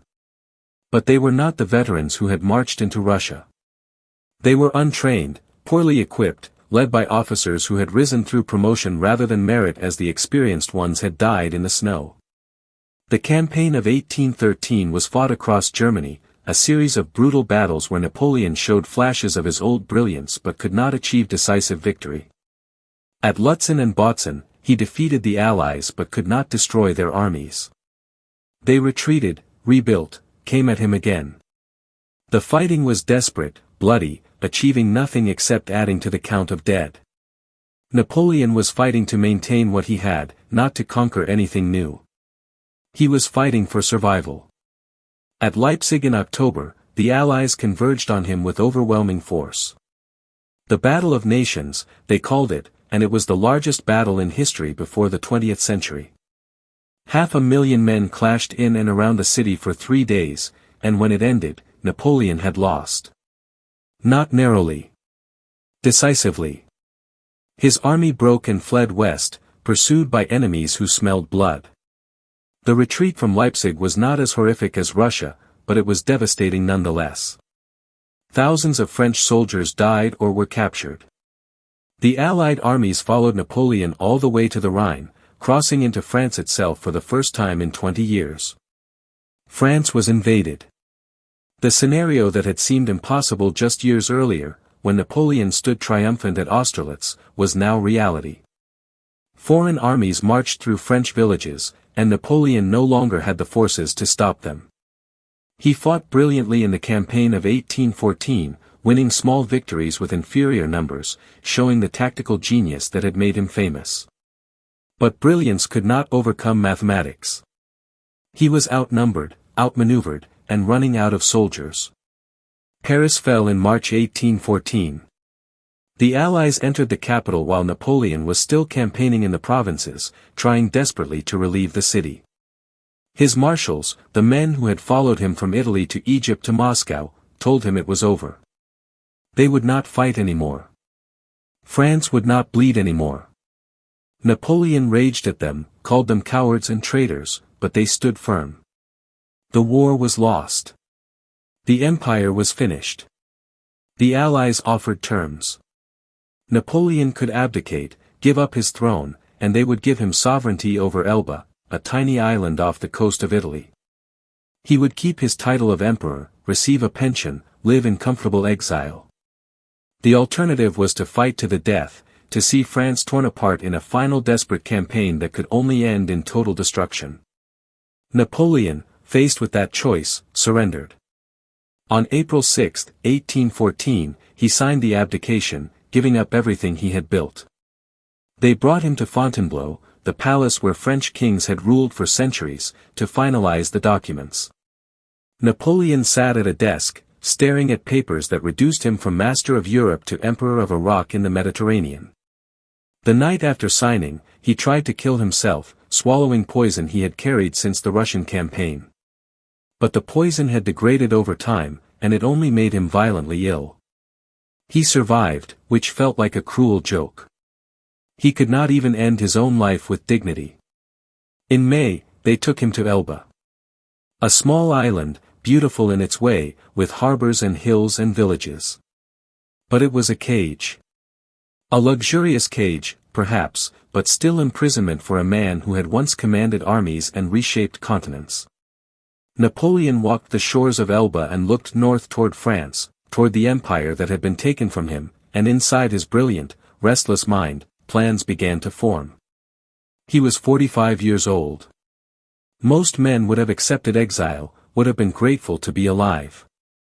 But Napoleon had never been most men. And his story was not finished yet. Elba was meant to be the end of the story. A quiet conclusion to a life lived at impossible intensity, a place where Napoleon could fade into comfortable obscurity, writing memoirs and playing at emperor over a population of 12,000. The Allies thought they had solved the problem of Napoleon Bonaparte. They had contained him, neutralized him, turned him into a footnote. They were wrong. They had not understood that men like Napoleon do not simply accept endings written by others. They write their own. He spent 10 months on Elba, and every day felt like suffocation. He organized the island's defenses, improved its roads, reformed its government, all the restless energy that had conquered Europe now channeled into managing a speck of land barely visible on most maps. But his eyes constantly turned north, toward France, toward news that arrived with every ship. And the news was not good for those who had hoped Napoleon would be forgotten. The Bourbon monarchy had been restored. Louis XVIII, brother of the executed king, sat on the throne of France, brought back by foreign armies, propped up by foreign bayonets. He was everything the revolution had fought against, old, reactionary, surrounded by aristocrats who wanted to turn back the clock as if 25 years of change had never happened. The people of France, who had celebrated Napoleon's fall with relief, were beginning to remember that life under the emperor had not been so bad after all. The veterans remembered most clearly. Soldiers who had marched across Europe now found themselves ignored, their pensions unpaid, their sacrifices forgotten by a government that viewed them with suspicion. The revolutionary gains, careers open to talent, legal equality, the Napoleonic Code, were being eroded. The old nobility was returning, reclaiming confiscated estates, demanding deference from people who had learned to live without masters. France was discovering that liberation from Napoleon did not mean freedom. It meant the return of everything they thought they had escaped. Napoleon received visitors on Elba. Officers who had served under him, politicians who had prospered during his reign, merchants whose businesses had thrived under his continental system. They brought him information, complaints about the new regime, hints that France was unhappy, suggestions that perhaps the emperor was not as finished as everyone believed. Napoleon listened to everything, calculating, measuring, waiting for the right moment. That moment came in February 1815. Word reached Elba that the Congress of Vienna, where the victorious Allies were redrawing the map of Europe, was collapsing into disagreement. Russia and Prussia were threatening war with Britain and Austria over Poland and Saxony. The coalition that had defeated Napoleon was fracturing. The armies that had occupied France were dispersing, returning to their home countries. And France itself was a powder keg, waiting for a spark. Napoleon made his decision with characteristic speed. On February 26, while his guards were at dinner, he boarded a ship with 1,000 loyal soldiers and sailed for France. It was insanity. It was brilliant. It was exactly the kind of desperate gamble that had defined his entire career. He had no army, no allies, no resources except his own legend and the loyalty of men who still believed in him. He was betting everything on the idea that France would choose him over the Bourbons, that soldiers would desert to join him, that his mere presence would be enough to topple a government backed by all of Europe. He landed on the French coast on March 1, at a small beach near Cannes. The local authorities were too shocked to respond. Napoleon began marching north toward Paris, gathering followers as he went. It should have ended immediately. The king sent troops to stop him, including the 5th Regiment commanded by Marshal Ney, who had served Napoleon for years before betraying him in 1814. Ney had promised the king he would bring Napoleon back in an iron cage. The two forces met on the road near Grenoble. Napoleon's tiny band faced a full regiment of armed soldiers loyal to the king. It should have been a massacre.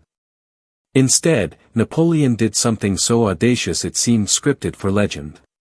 He walked forward alone, approached the regiment with his arms open, exposed his chest to their muskets, and shouted, "Soldiers of the 5th, you recognize me. If any man would shoot his emperor, here I am." There was a moment of electric silence. A moment where history balanced on a knife's edge. Then a soldier shouted, "Vive l'Empereur!" The regiment broke ranks and rushed forward to embrace Napoleon, officers included. They threw away their royal insignia and declared for the empire. Marshal Ney, when he learned what had happened, wept and joined Napoleon himself, breaking his promise to the king in favor of the man he had followed across Europe. It happened again and again as Napoleon marched north. Every regiment sent to stop him instead joined him. Every city he approached opened its gates. The Bourbon government watched in horror as their army evaporated, as soldiers chose Napoleon over their king without hesitation. The march from Cannes to Paris was not a military campaign. It was a coronation by acclamation, a nation choosing its ruler not through force but through love and memory and the intoxicating promise that greatness might return. Louis XVIII fled Paris on March 19. Napoleon entered the city the following day, carried into the Tuileries Palace on the shoulders of soldiers and civilians, weeping men reaching out to touch him, to confirm he was real. He had reconquered France without firing a single shot. 20 days from landing on the beach to sitting again on the throne. It was called the Flight of the Eagle, and it remains one of the most remarkable comebacks in history. But Napoleon knew, even in that moment of triumph, that the victory was hollow. Europe would not accept his return. The Allies, despite their squabbles in Vienna, would unite again to destroy him. He had perhaps 3 months before their armies would converge on France. 3 months to rebuild his power, to prepare for the war that was already inevitable. 3 months to prove that his return was not just a romantic gesture but a sustainable restoration. He tried to appear moderate, to present himself as a changed man. He issued the additional act to the Constitution, creating something like a constitutional monarchy with elected representatives and guaranteed rights. He renounced conquest, declared that France wanted only peace, promised to respect the independence of other nations. But no one believed him. How could they? This was Napoleon, who had broken every treaty, violated every border, whose entire career was built on the principle that rules applied to others but not to him. The Seventh Coalition formed with terrifying speed. Russia, Austria, Prussia, Britain, all of them mobilizing armies, all of them determined to finish what they had started in 1814. Over 1 million soldiers would eventually converge on France from every direction. But the British and Prussian armies were already in Belgium, close to the French border, and they were the immediate threat. Napoleon decided to attack them before they could link up, to defeat them separately and buy time for France to fully mobilize. He assembled the Army of the North, 120,000 men scraped together from veterans and new conscripts. It was not the Grand Army of Austerlitz. Most of his best marshals were dead or had abandoned him. His soldiers were tired, many of them having just returned from years of war. But they were still French, still led by Napoleon, still capable of the impossible under the right circumstances. On June 15, 1815, Napoleon crossed into Belgium, moving with the old speed, hoping to catch the Allies by surprise one more time. He did surprise them. The British commander, the Duke of Wellington, was at a ball in Brussels when word arrived that Napoleon was already across the border. The Prussian army under Blücher was scattered across the countryside.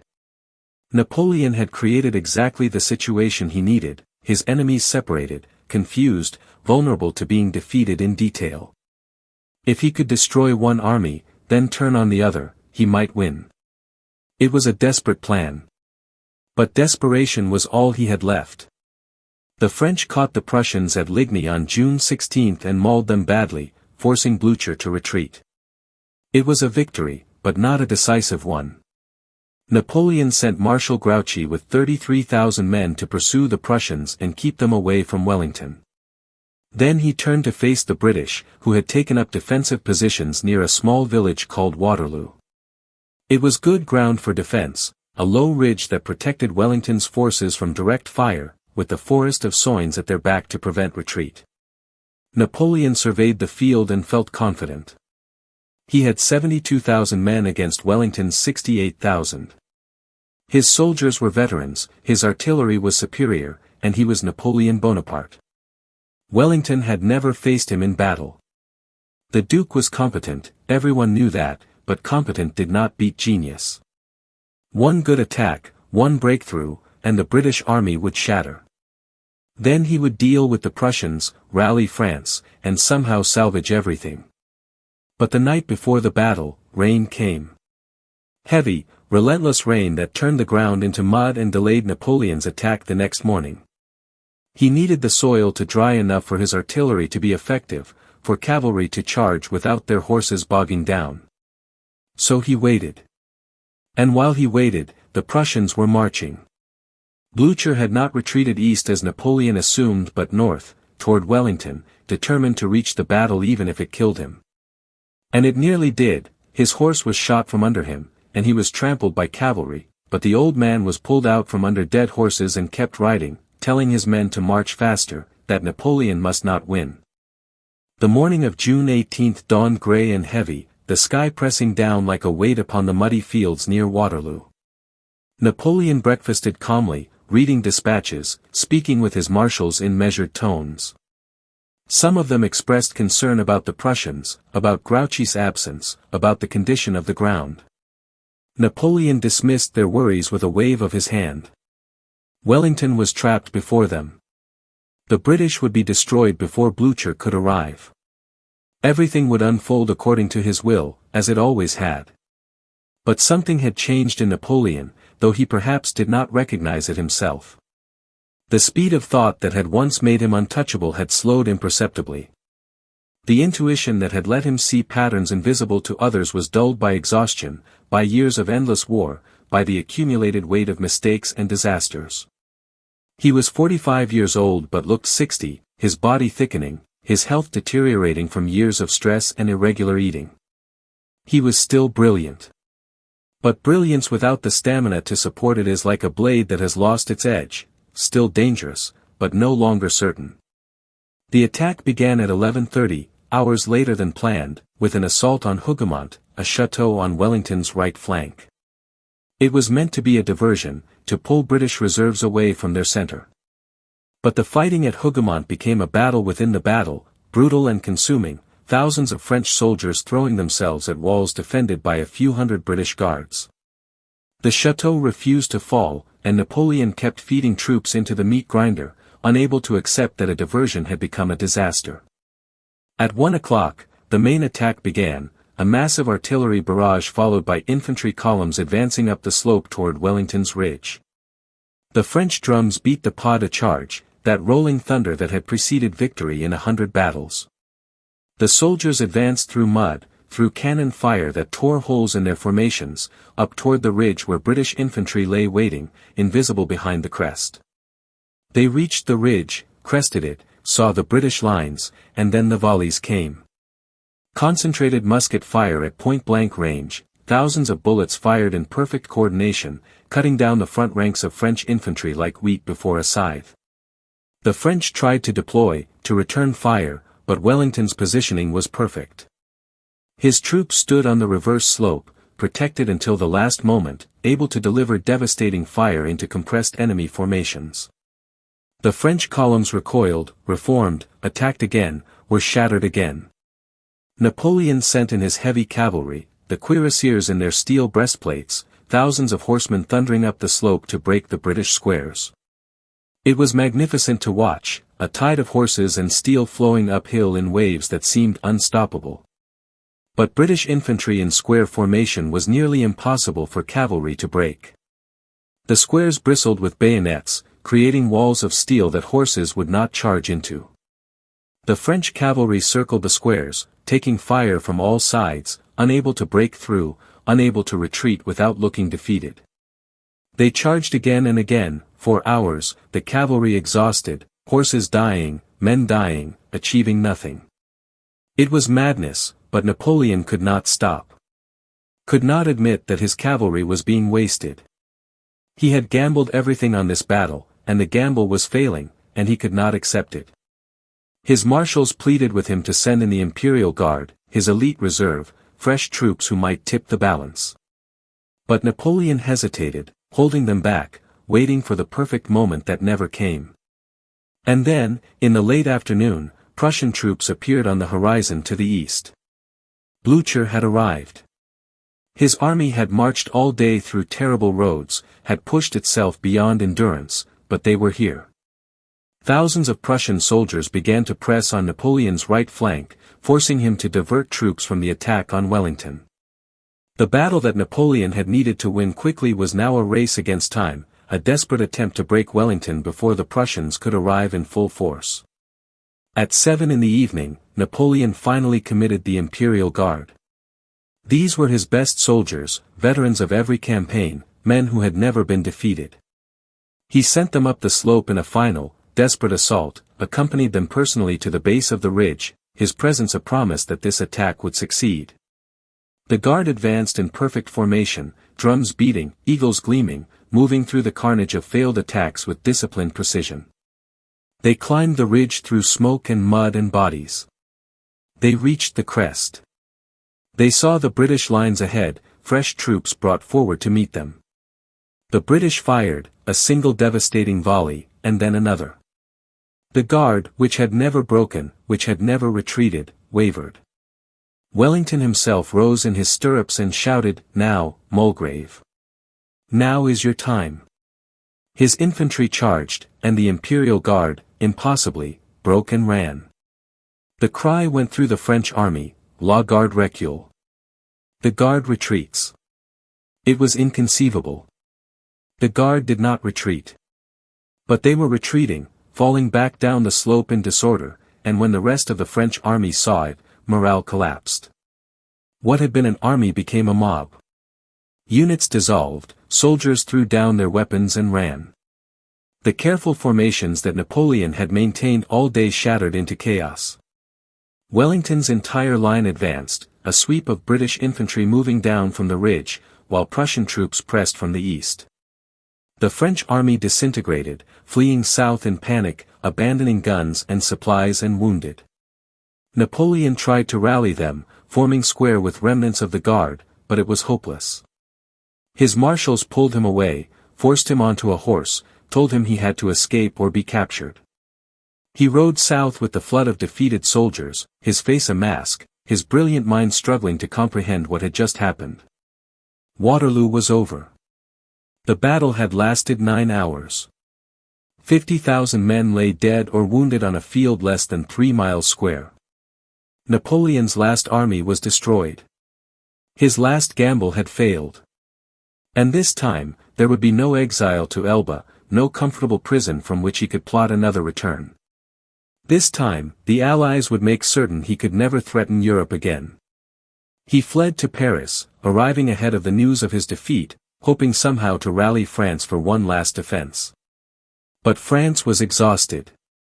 The politicians who had welcomed him back in March now looked at him with cold calculation.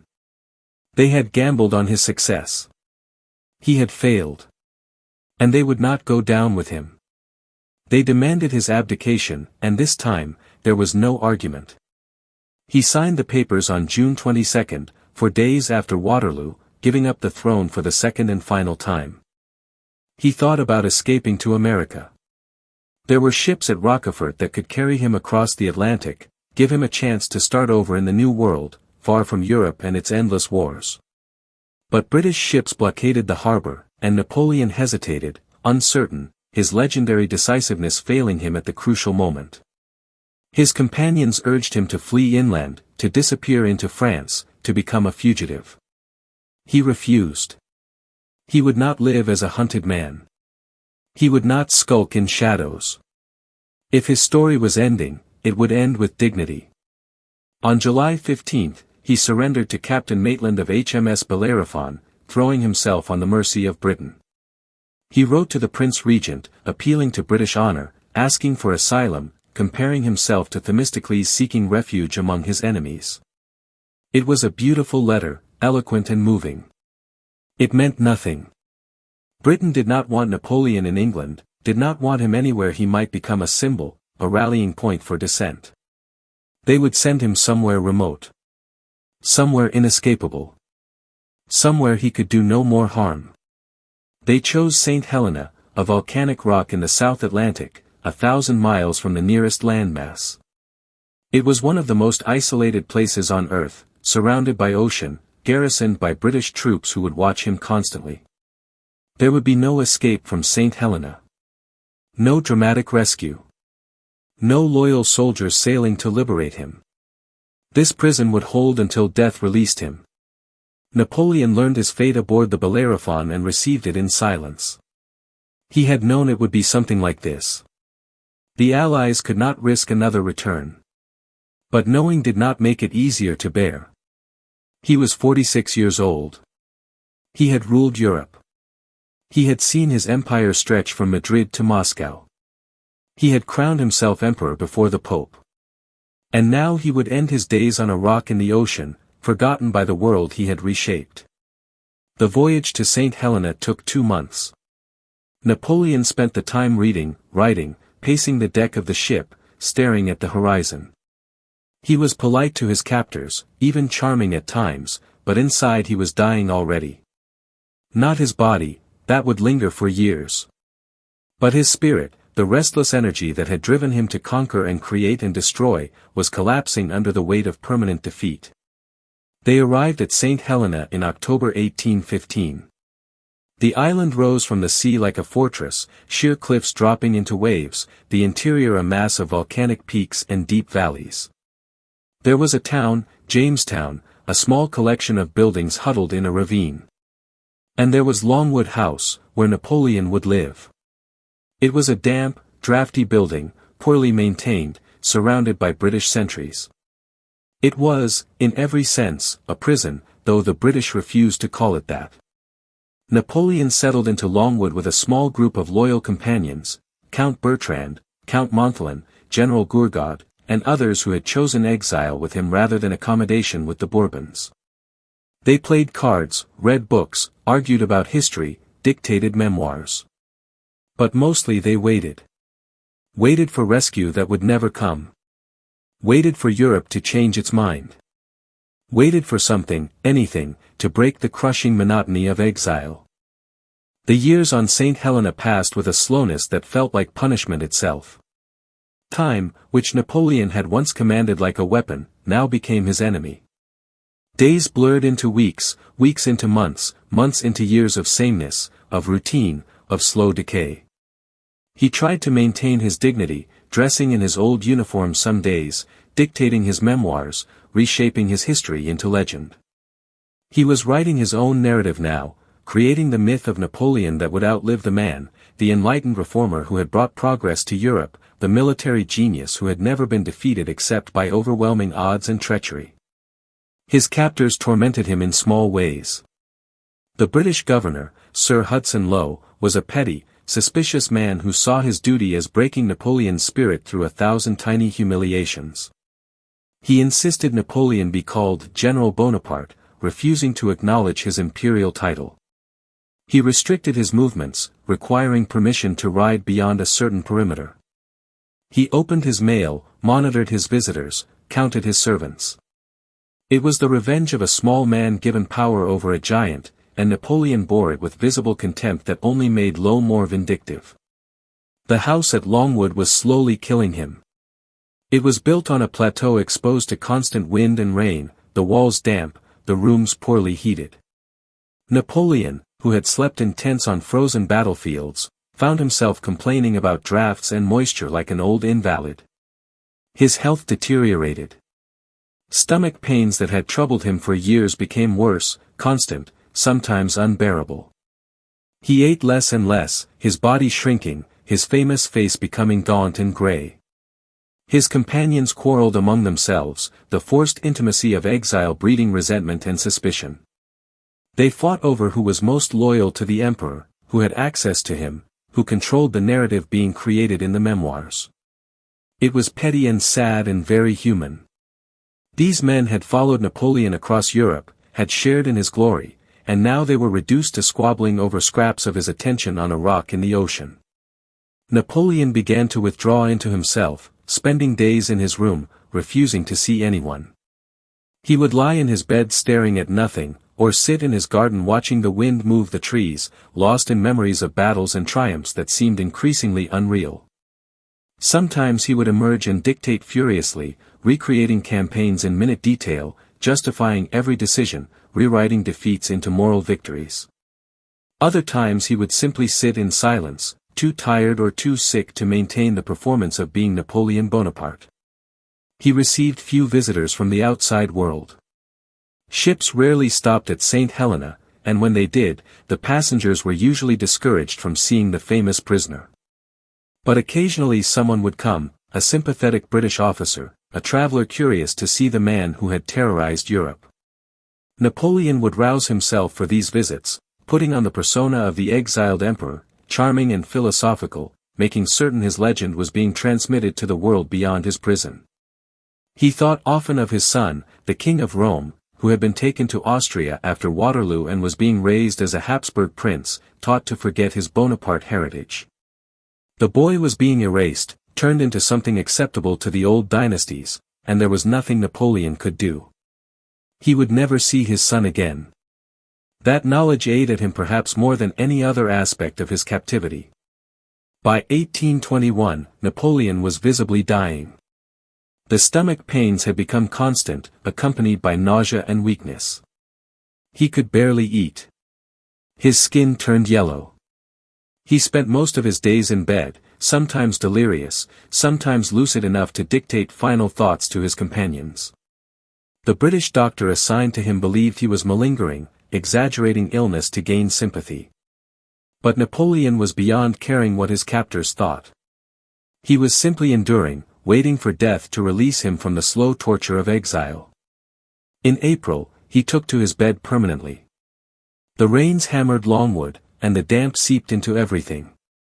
Napoleon lay listening to the sound, perhaps remembering other rains, the rain before Waterloo, the rain during the retreat from Moscow, the rain that had fallen on so many battlefields.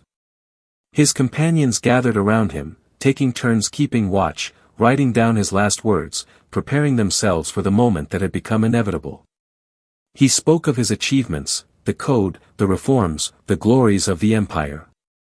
He spoke of betrayals, of mistakes, of battles won and lost. Sometimes he thought he was still campaigning, ordering troops to advance, calling for his marshals. Other times he was lucid and philosophical, speaking of destiny and history and the price of ambition. He asked for his son, forgetting that the boy was thousands of miles away in Vienna, living a life Napoleon would not recognize. On May 5, 1821, as a storm battered the island, Napoleon Bonaparte died. He was 51 years old. His last words were disputed by those present. Some said he called for Josephine, others said he spoke of the army, still others claimed he said nothing at all, simply exhaled one final time and was gone. Perhaps it does not matter. The man who had filled Europe with his presence, whose decisions had shaped the destinies of millions, left the world quietly in a damp room on a remote island, attended by a handful of loyal followers and watched by guards who were eager for it to be over. They performed an autopsy. The British doctors concluded he had died of stomach cancer, though they found evidence of many other ailments. His liver was damaged, his heart enlarged, his body worn out by decades of stress and warfare. Napoleon had requested burial on the banks of the Seine, among the French people he had led. The British refused, fearful that his grave would become a shrine, a rallying point for opposition. They buried him on Saint Helena, in a valley with willow trees, under a simple stone with no name, because they could not agree whether to write Napoleon or Bonaparte, and so they wrote nothing at all. Europe breathed easier with him gone. The powers that had fought him for 20 years could finally stop looking over their shoulders, stop worrying that he might somehow escape again, might somehow rally France one more time. His empire was divided among the victors. His reforms were rolled back where possible, though many proved too useful to abandon entirely. The Napoleonic Code remained, spreading its influence even after its author was dead. The map he had redrawn was redrawn again, trying to restore the old order, trying to pretend the revolutionary decades had never happened. But they had happened. Napoleon had happened. And no amount of diplomacy or restoration could erase what he had done. He had proven that a man from nowhere could rise to rule everything. That talent could triumph over birth. That the old order was not eternal, not sacred, not even particularly strong. He had torn down the illusion of divine right and aristocratic privilege, and though the old dynasties reclaimed their thrones, they would never again feel secure upon them. The seeds of revolution had been planted too deeply. The 19th century would be shaped by the ideas Napoleon had spread: nationalism, meritocracy, the power of the state to transform society. He had also shown the terrible cost of ambition unchecked by wisdom. Millions had died in his wars, soldiers frozen in Russia, civilians slaughtered in Spain, young men conscripted and sent to die for dreams of glory they did not share. Cities had burned. Economies had collapsed. Families had been destroyed. The price of Napoleon's genius was paid in blood and tears across an entire continent, and that price was unforgivable. History would argue forever about him. Was he a hero or a tyrant? A visionary or a monster? A champion of enlightenment or a despot wrapped in revolutionary rhetoric? Perhaps he was all of these things, because great men are not simple. They contain contradictions. They create both wonders and horrors. They cannot be reduced to villains or saints. Napoleon reformed Europe and butchered it. He spread modern governance and imposed brutal occupation. He was brilliant and ruthless, visionary and destructive, capable of both stunning kindness and casual cruelty. What cannot be disputed is that he mattered. For better and for worse, Napoleon Bonaparte changed the world. He took the chaos of revolution and forged it into empire. He took the promise of human potential and proved it on battlefields and in law codes. He showed that one man, if brilliant enough and driven enough and ruthless enough, could reshape civilization itself. And then he showed that even such a man could be broken, could die alone and forgotten on a rock in the ocean, his empire dust, his dreams ashes. The boy from Corsica who dreamed impossible dreams had achieved them all and lost them all. He had touched the absolute peak of human power and fallen to the depths of humiliation. His life was a parable about ambition, about greatness, about the terrible seduction of glory and the inevitable price it demands. He wanted to be remembered. He wanted his name to echo through the centuries. And in that, at least, he succeeded completely. On quiet nights, when the wind moves through the valley on Saint Helena where he lies buried, you might imagine his spirit still restless, still calculating, still believing that one more campaign, one more battle, one more impossible victory might somehow redeem everything. But the battles are over.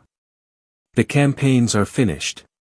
And Napoleon Bonaparte, Emperor of the French, conqueror of Europe, remains exactly where they buried him, alone, far from the glory he sought, far from the France he loved and destroyed and loved again, under a stone that bears no name because his name was too large, too dangerous, too unforgivable to write down.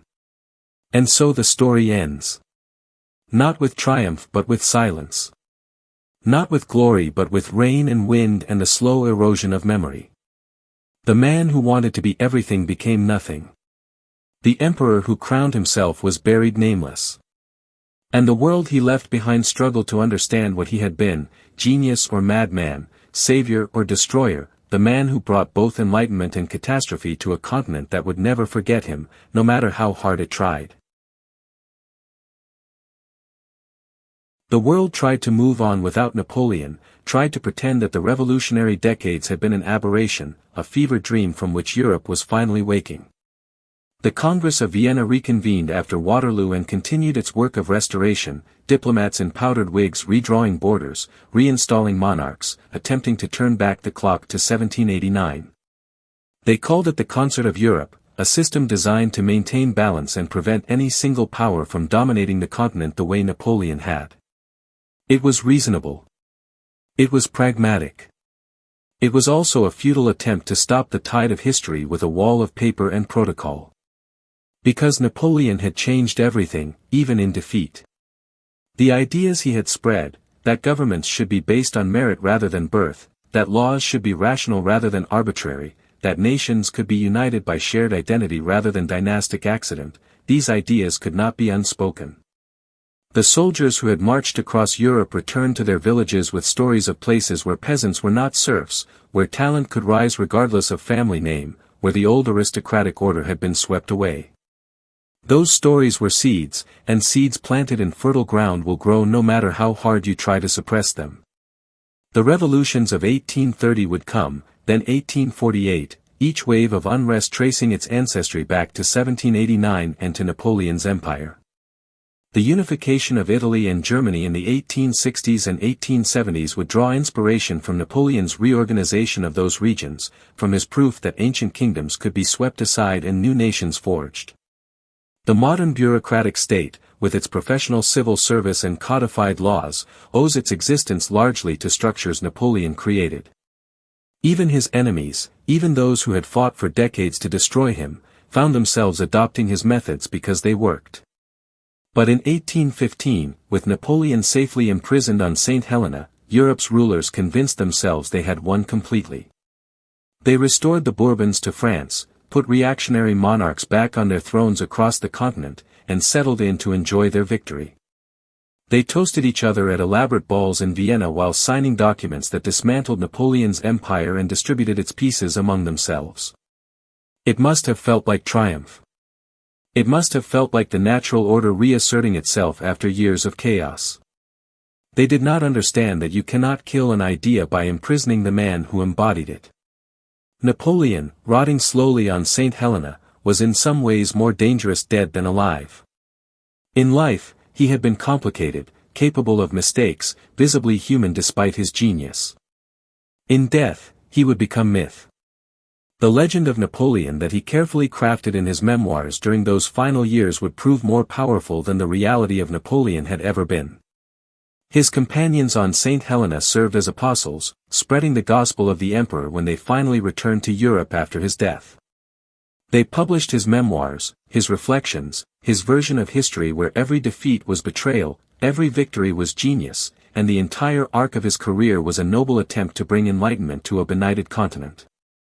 It was propaganda, brilliant and effective, and it worked. Within a generation, Napoleon was no longer seen as the tyrant who had drowned Europe in blood but as the romantic hero who had almost succeeded in uniting the continent, who had been brought down by the small-minded and the jealous. His nephew, Louis Napoleon Bonaparte, would ride that legend to power, becoming first president and then emperor of France in 1852. Napoleon III, as he styled himself, was a pale imitation of his uncle, lacking the genius and the charisma, but the name alone was enough.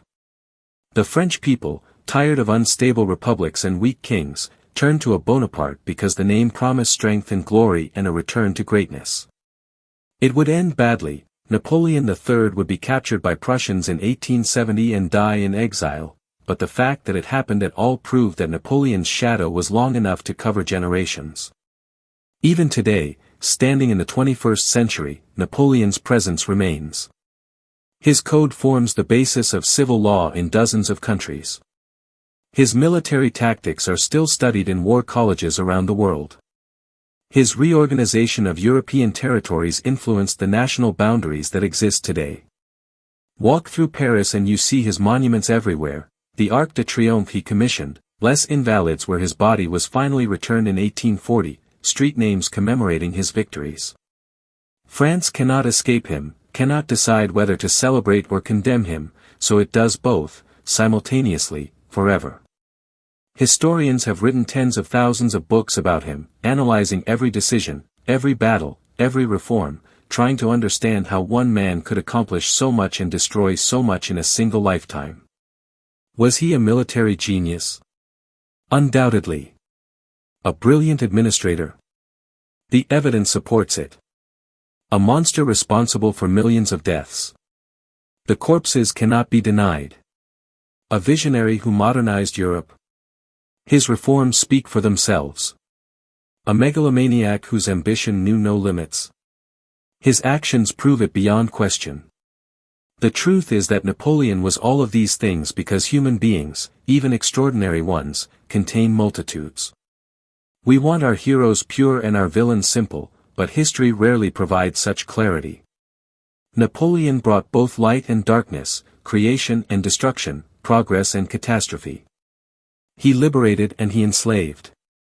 He modernized and he militarized. He spread enlightenment at the point of a bayonet and called it liberation while cities burned. The soldiers who followed him loved him with an intensity that bordered on worship, even after he led them to disaster in Russia, even after he abandoned them in Egypt, even after he lost everything. They saw in him something extraordinary, something that justified their sacrifices. The veterans of the Grand Army would gather in cafés across France for decades after Waterloo, old men reliving their youth, telling stories of campaigns and battles, of the day they saw the emperor, of the moment he spoke to them personally, remembered their name, made them feel part of something greater than themselves. But the mothers who lost sons, the wives who lost husbands, the children who grew up fatherless because of Napoleon's endless wars, they had a different perspective. The Spanish civilians massacred during the Peninsular War, the Russian peasants who starved after their crops were burned, the German villagers crushed between armies, they knew Napoleon not as a hero but as a plague, a force of nature that destroyed everything it touched. Both perspectives are valid.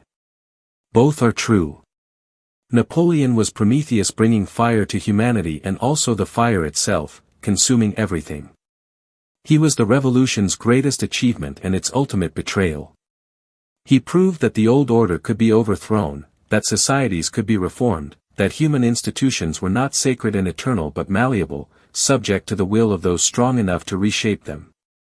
But he also proved that revolutions devour their children, that ideals become excuses, that the road to tyranny is paved with promises of liberation.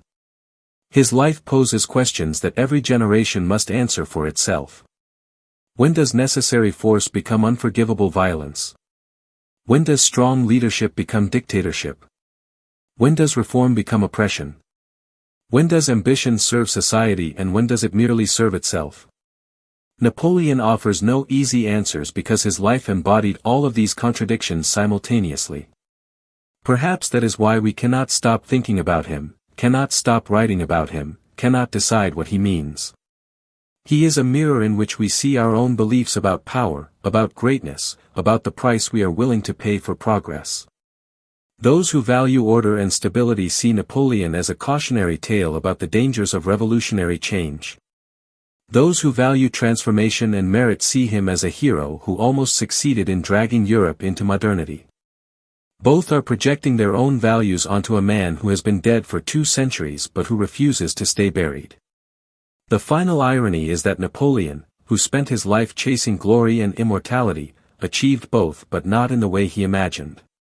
He wanted to be remembered as a great conqueror, a new Alexander, a man who united Europe through force of will.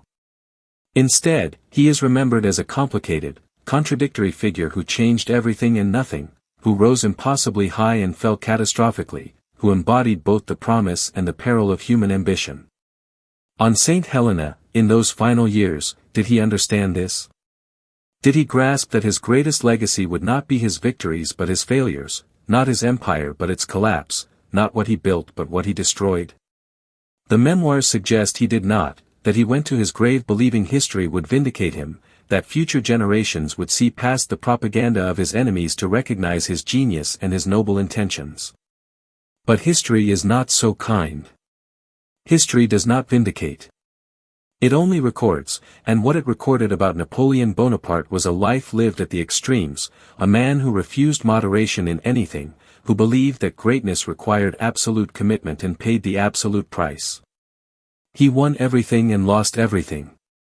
He conquered Europe and died alone. He made himself emperor and ended up nameless on a gravestone. The rain fell softly on the valley where they buried him, and it has fallen there ever since, year after year, washing over the stone, wearing it smooth, as if the island itself was trying to erase even the memory of his presence. But memory is not so easily erased, especially memory of someone who burned as brightly as Napoleon did. The world moved on, as worlds must, but it moved on changed, shaped by forces he had set in motion, living in structures he had built, governed by principles he had established. His family scattered across Europe like seeds blown by the wind. His mother, Letizia, who had survived poverty in Corsica to see her son rule an empire, outlived him by 15 years, dying in Rome in 1836, still proud, still maintaining that Napoleon had been right in everything. His brothers, the kings he had made, lost their thrones and lived in comfortable exile, dining out on their connection to greatness, telling anyone who would listen about the days when a Bonaparte word could topple governments. Josephine had died in 1814, before Waterloo, before the final exile, perhaps mercifully spared the sight of Napoleon's complete destruction. Marie-Louise, his second wife, remarried and rarely spoke of him, teaching their son to be Austrian rather than French, to forget his father's legacy. That son, the King of Rome who became the Duke of Reichstadt, grew into a young man who resembled his father physically but lacked his fire. He was a prisoner of his Habsburg relatives, kept under watch, prevented from becoming a symbol around which Bonaparte loyalists might rally. He died of tuberculosis at 21, never having ruled anything, never having escaped the cage of his grandfather's court. Napoleon's direct line ended with him, though distant Bonaparte relatives would continue to trade on the name for generations. The empire Napoleon built dissolved, but the changes he made to European society proved more permanent than any of his military conquests. The Napoleonic Code remained in force across much of Europe, its clear, rational principles too useful to discard even by those who hated its author. The concept of meritocracy, the idea that positions should go to the talented rather than the well-born, had been demonstrated too convincingly to be completely suppressed. The old aristocratic order tried to reassert itself, but it would never again feel as natural, as inevitable, as it had before Napoleon showed that birth meant nothing against ability and will. The nations he created, some of them, anyway, survived his fall. The German Confederation he organized as a tool of French power became the basis for eventual German unification, though that unification would be accomplished by Prussia rather than France, creating a rival that would haunt France for the next century. Italy, which Napoleon had reorganized and partially united, would use his example as inspiration for its own unification in the 1860s. Even his enemies had to admit that his administrative reforms worked better than the feudal chaos they replaced. France itself entered a long period of instability, cycling through monarchies and republics, never quite able to decide what it wanted to be. The Bourbon Restoration lasted 15 years before being overthrown in 1830. Then came the July monarchy under Louis Philippe, then the Second Republic, then Napoleon III's Second Empire, then the Third Republic. Each regime claimed to be the true heir to the revolution, but all of them existed in Napoleon's shadow, defined by whether they embraced or rejected his legacy. The French people, who had celebrated his fall in 1814 and again in 1815, began to remember him differently as years passed and present governments disappointed. They forgot the endless conscription, the economic hardship of the continental system, the censorship and secret police. They remembered the glory, the victories, the sense that France had been great under Napoleon in ways it would never be great again. It was selective memory, nostalgia for a past that had never quite existed, but nostalgia is a powerful force in politics. This revisionist memory allowed Louis Napoleon to seize power in 1848, becoming president through democratic elections before staging a coup and declaring himself Emperor Napoleon III. He promised to restore French greatness, to recapture the glory of his uncle's reign while avoiding the mistakes. He would give France empire without endless war, prestige without catastrophe. It was an appealing promise. It was also a lie, because the two could not be separated. Glory without risk is not glory. Empire without violence is not empire. Napoleon III would discover this at Sedan in 1870, when Prussian forces surrounded and captured him, ending the Second Empire in humiliation. But even that disaster did not kill the Napoleon myth. If anything, it strengthened it, because now there were two Napoleons to compare, the uncle who had almost succeeded versus the nephew who had clearly failed. The First Empire, seen from the distance of decades, seemed more impressive than it had been in reality. Napoleon became a tragic hero, a man who had risen from nothing to rule everything, brought down not by his own flaws but by the jealousy and fear of lesser men. It was a compelling narrative. It was also mostly false. But truth and myth are different things, and myth often proves more powerful. The British, who had been Napoleon's most consistent enemies, developed a strange relationship with his memory. They had feared him more than any continental power, had spent fortunes fighting him, had celebrated his exile and death with relief. But with time, even they began to see him as a worthy opponent, a villain perhaps, but a magnificent villain, the kind that makes heroes look better by comparison. Wellington's victory at Waterloo became more impressive because it was over Napoleon. Nelson's triumph at Trafalgar gained additional luster because it had thwarted the great Bonaparte. The British didn't love Napoleon, but they respected him, and respect from an enemy is sometimes more valuable than love from a friend. The Russians remembered him differently. To them, 1812 was not Napoleon's greatest defeat but Russia's greatest victory, proof that the vast spaces and fierce winters and indomitable spirit of the Russian people could destroy any invader, no matter how brilliant. The bones of French soldiers scattered across the Russian countryside became a warning to future would-be conquerors.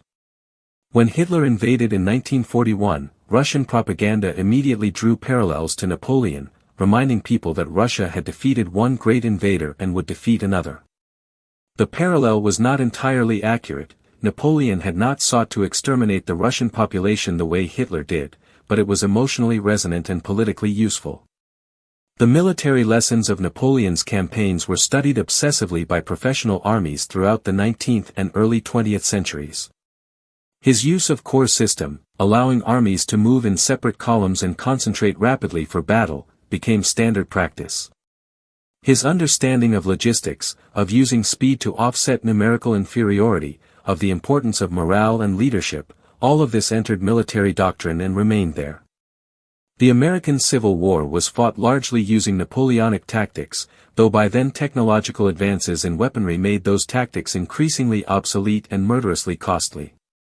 But beyond the specific tactical lessons, Napoleon represented something larger to military thinkers, the idea that war was a science that could be mastered through study and genius, that battles could be won through superior intellect rather than just superior numbers.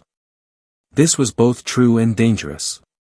True because Napoleon had demonstrated it repeatedly.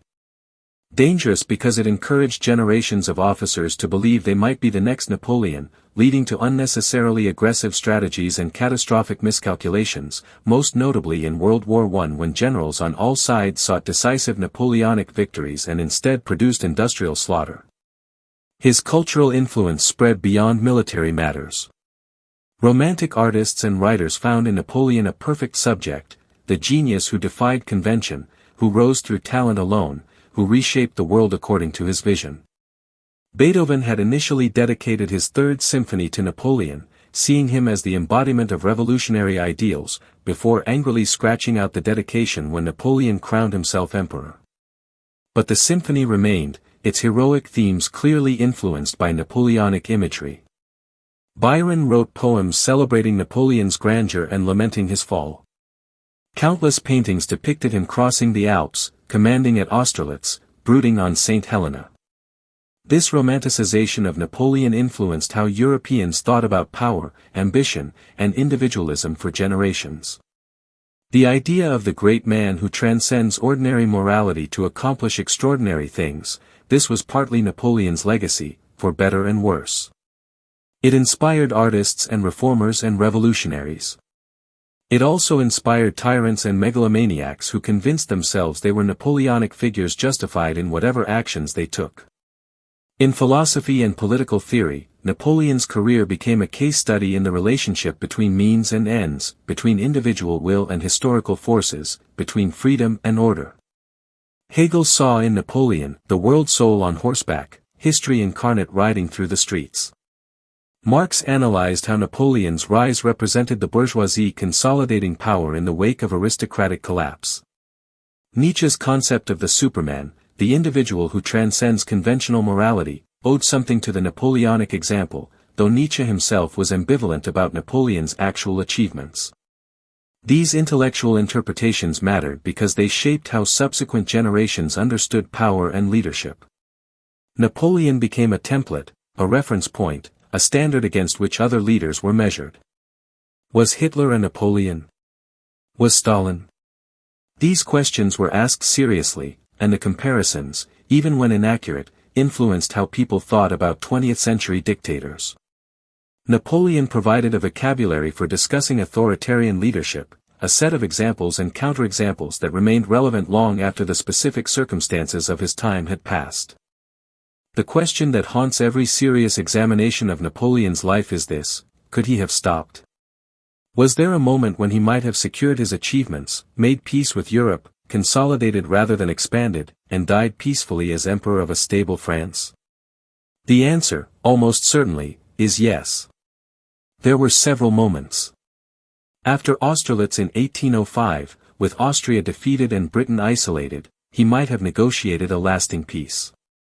After Tilsit in 1807, with Russia as an ally and the continent under his control, he might have declared victory and turned his energies to administration rather than further conquest. Even after Wagram in 1809, battered but victorious, he might have recognized the limits of French power and stopped pushing. But Napoleon could not stop. It was not in his nature. He understood intellectually that endless expansion was unsustainable, that France could not hold all of Europe forever, that each new conquest created new enemies and new problems. But understanding did not change who he was. He was a man driven by internal demons that no external success could satisfy. Each victory only raised the question of what came next, what greater triumph might be achieved, what remaining limits might be broken. He was addicted to glory the way some men are addicted to gambling or drink. The last win is never enough, there must always be one more, and then one more after that. This aspect of Napoleon's character explains why his story feels less like a historical biography and more like a Greek tragedy. The hero's fatal flaw is not external but internal. The destruction comes not from mistakes or accidents but from the essential nature of the protagonist. Achilles must fight even knowing it will kill him. Oedipus must seek the truth even knowing it will destroy him. And Napoleon must conquer, must expand, must push until something breaks, because anything else would require him to be someone other than who he was. His companions on Saint Helena recorded moments when Napoleon seemed to recognize this. In his final years, dictating memoirs and reflecting on his life, he would sometimes admit that he had gone too far, that Spain was a mistake, that Russia was hubris, that he should have been satisfied with less. But these admissions always came with qualifications, with explanations of why circumstances had forced his hand, why he had no real choice, why he was the victim of others' treachery rather than his own ambition. He could see his mistakes but could never quite take full responsibility for them. This inability to accept limitation, to recognize boundaries and respect them, was both Napoleon's greatest strength and his ultimate weakness. It allowed him to achieve things others thought impossible. It also guaranteed his destruction. A man who respects limits never becomes emperor. But a man who recognizes no limits cannot remain emperor, because empire requires not just conquest but consolidation, not just brilliance but wisdom, not just the ability to take power but the wisdom to wield it sustainably. Europe learned from Napoleon, though the lessons were complicated and sometimes contradictory. It learned that revolutionary change was possible, that the old order was not as strong as it appeared, that determined men with new ideas could overthrow centuries of tradition. But it also learned that revolutionary change could be dangerous, that it could spiral into dictatorship, that liberation could become oppression, that ideals could be corrupted by the very power needed to implement them. The conservative reaction that followed Napoleon's fall, the concert of Europe, the Holy Alliance, the determination to suppress revolutionary movements wherever they appeared, was directly shaped by the experience of the Napoleonic Wars. European leaders had watched one revolution in France spawn 2 decades of continent-wide warfare. They were determined never to let it happen again. This conservative system would last, more or less, until World War I, maintained through a combination of diplomatic cooperation and military force. But the revolutionary impulse Napoleon had spread could not be completely suppressed. The nationalism he had inadvertently encouraged, by treating conquered peoples as French subjects, by reorganizing territories along cultural lines, by showing that nations could be created or destroyed through political will, this nationalism became the dominant force in 19th-century European politics. The revolutions of 1830 and 1848, the unification of Italy and Germany, the breakup of empires and the creation of nation-states, all of this flowed from ideas and examples Napoleon had provided. He had wanted to unite Europe under French leadership, to create a continental system governed by rational principles and French power. Instead, He created a Europe of competing nation-states, each claiming the right to self-determination, each willing to fight for independence and sovereignty. It was the opposite of what he intended, but it was a direct consequence of what he did. History is full of such ironies, where actions produce results contrary to intentions, where success in one sphere creates failure in another. The soldiers who fought in Napoleon's armies carried home more than just stories and scars. They carried ideas about citizenship, about rights, about the relationship between individuals and the state. A French peasant conscripted into the Grand Army, marched across Europe, given responsibilities and respect based on his performance rather than his birth. That man returned to his village changed, unable to accept the old feudal relationships, aware that other ways of organizing society were possible. Multiply him by hundreds of thousands across the continent, and you have the seeds of social transformation that would take decades to fully germinate but were already planted. The economic changes Napoleon imposed, particularly the continental system, had unintended consequences that outlasted his empire. By attempting to exclude British goods from Europe, he inadvertently encouraged continental industrialization, as regions that had relied on British manufactures were forced to develop their own production capabilities. The economic integration he imposed, though coerced and resented, demonstrated the benefits of larger economic units with standardized regulations and reduced internal barriers. The European Union, in some distant way, owes something to Napoleon's failed attempt to unify the continent, though its methods and goals are entirely different. In France itself, Napoleon's legacy remained deeply contested.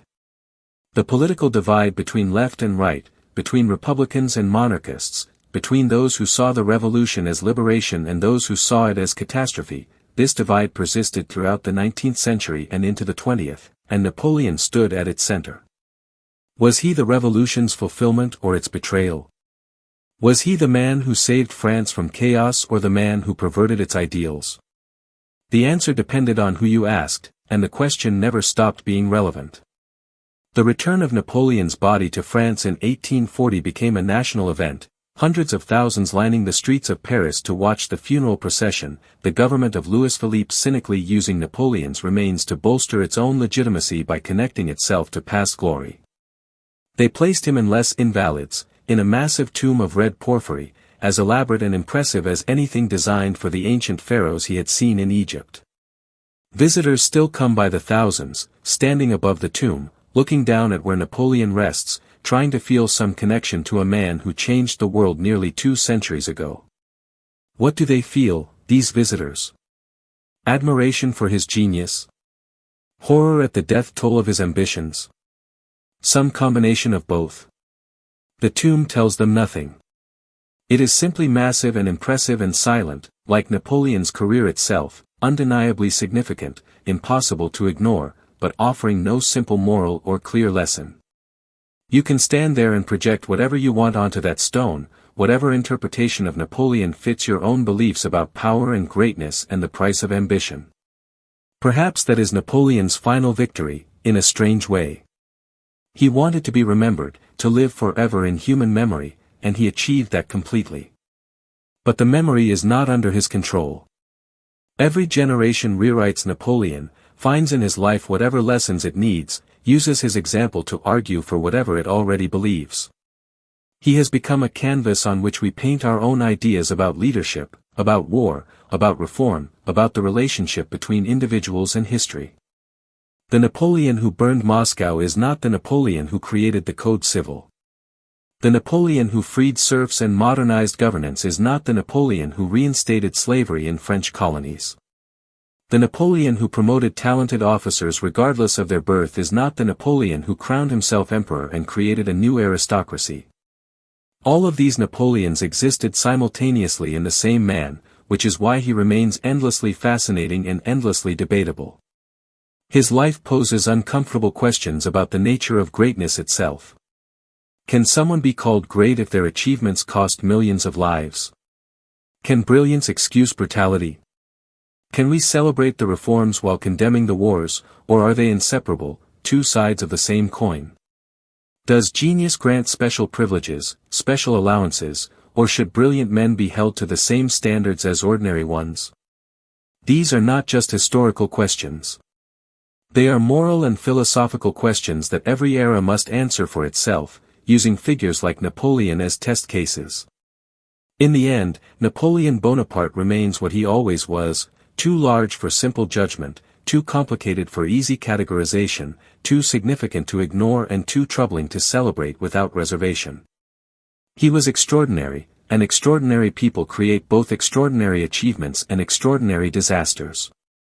The bedtime story version of his life, the one that lets us drift peacefully toward sleep, cannot capture all of this complexity. But it can capture the essential truth, that one man, through brilliance and will and ruthless ambition, reshaped an entire continent, and that the consequences of his actions echo still in the world we inhabit today. The rain still falls on Saint Helena, washing over that nameless stone where they first buried him. The island remains remote, difficult to reach, a speck in the South Atlantic where few ever visit. But Napoleon is no longer there. His body was returned to Paris, to the elaborate tomb, to the place where millions can see it.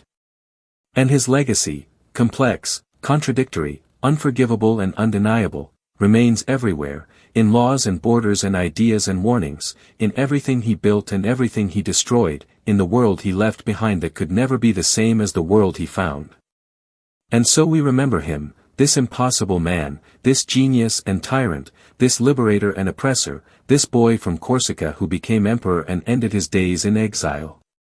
We remember because we must, because his life was too significant to forget, because the questions he raises are too important to ignore.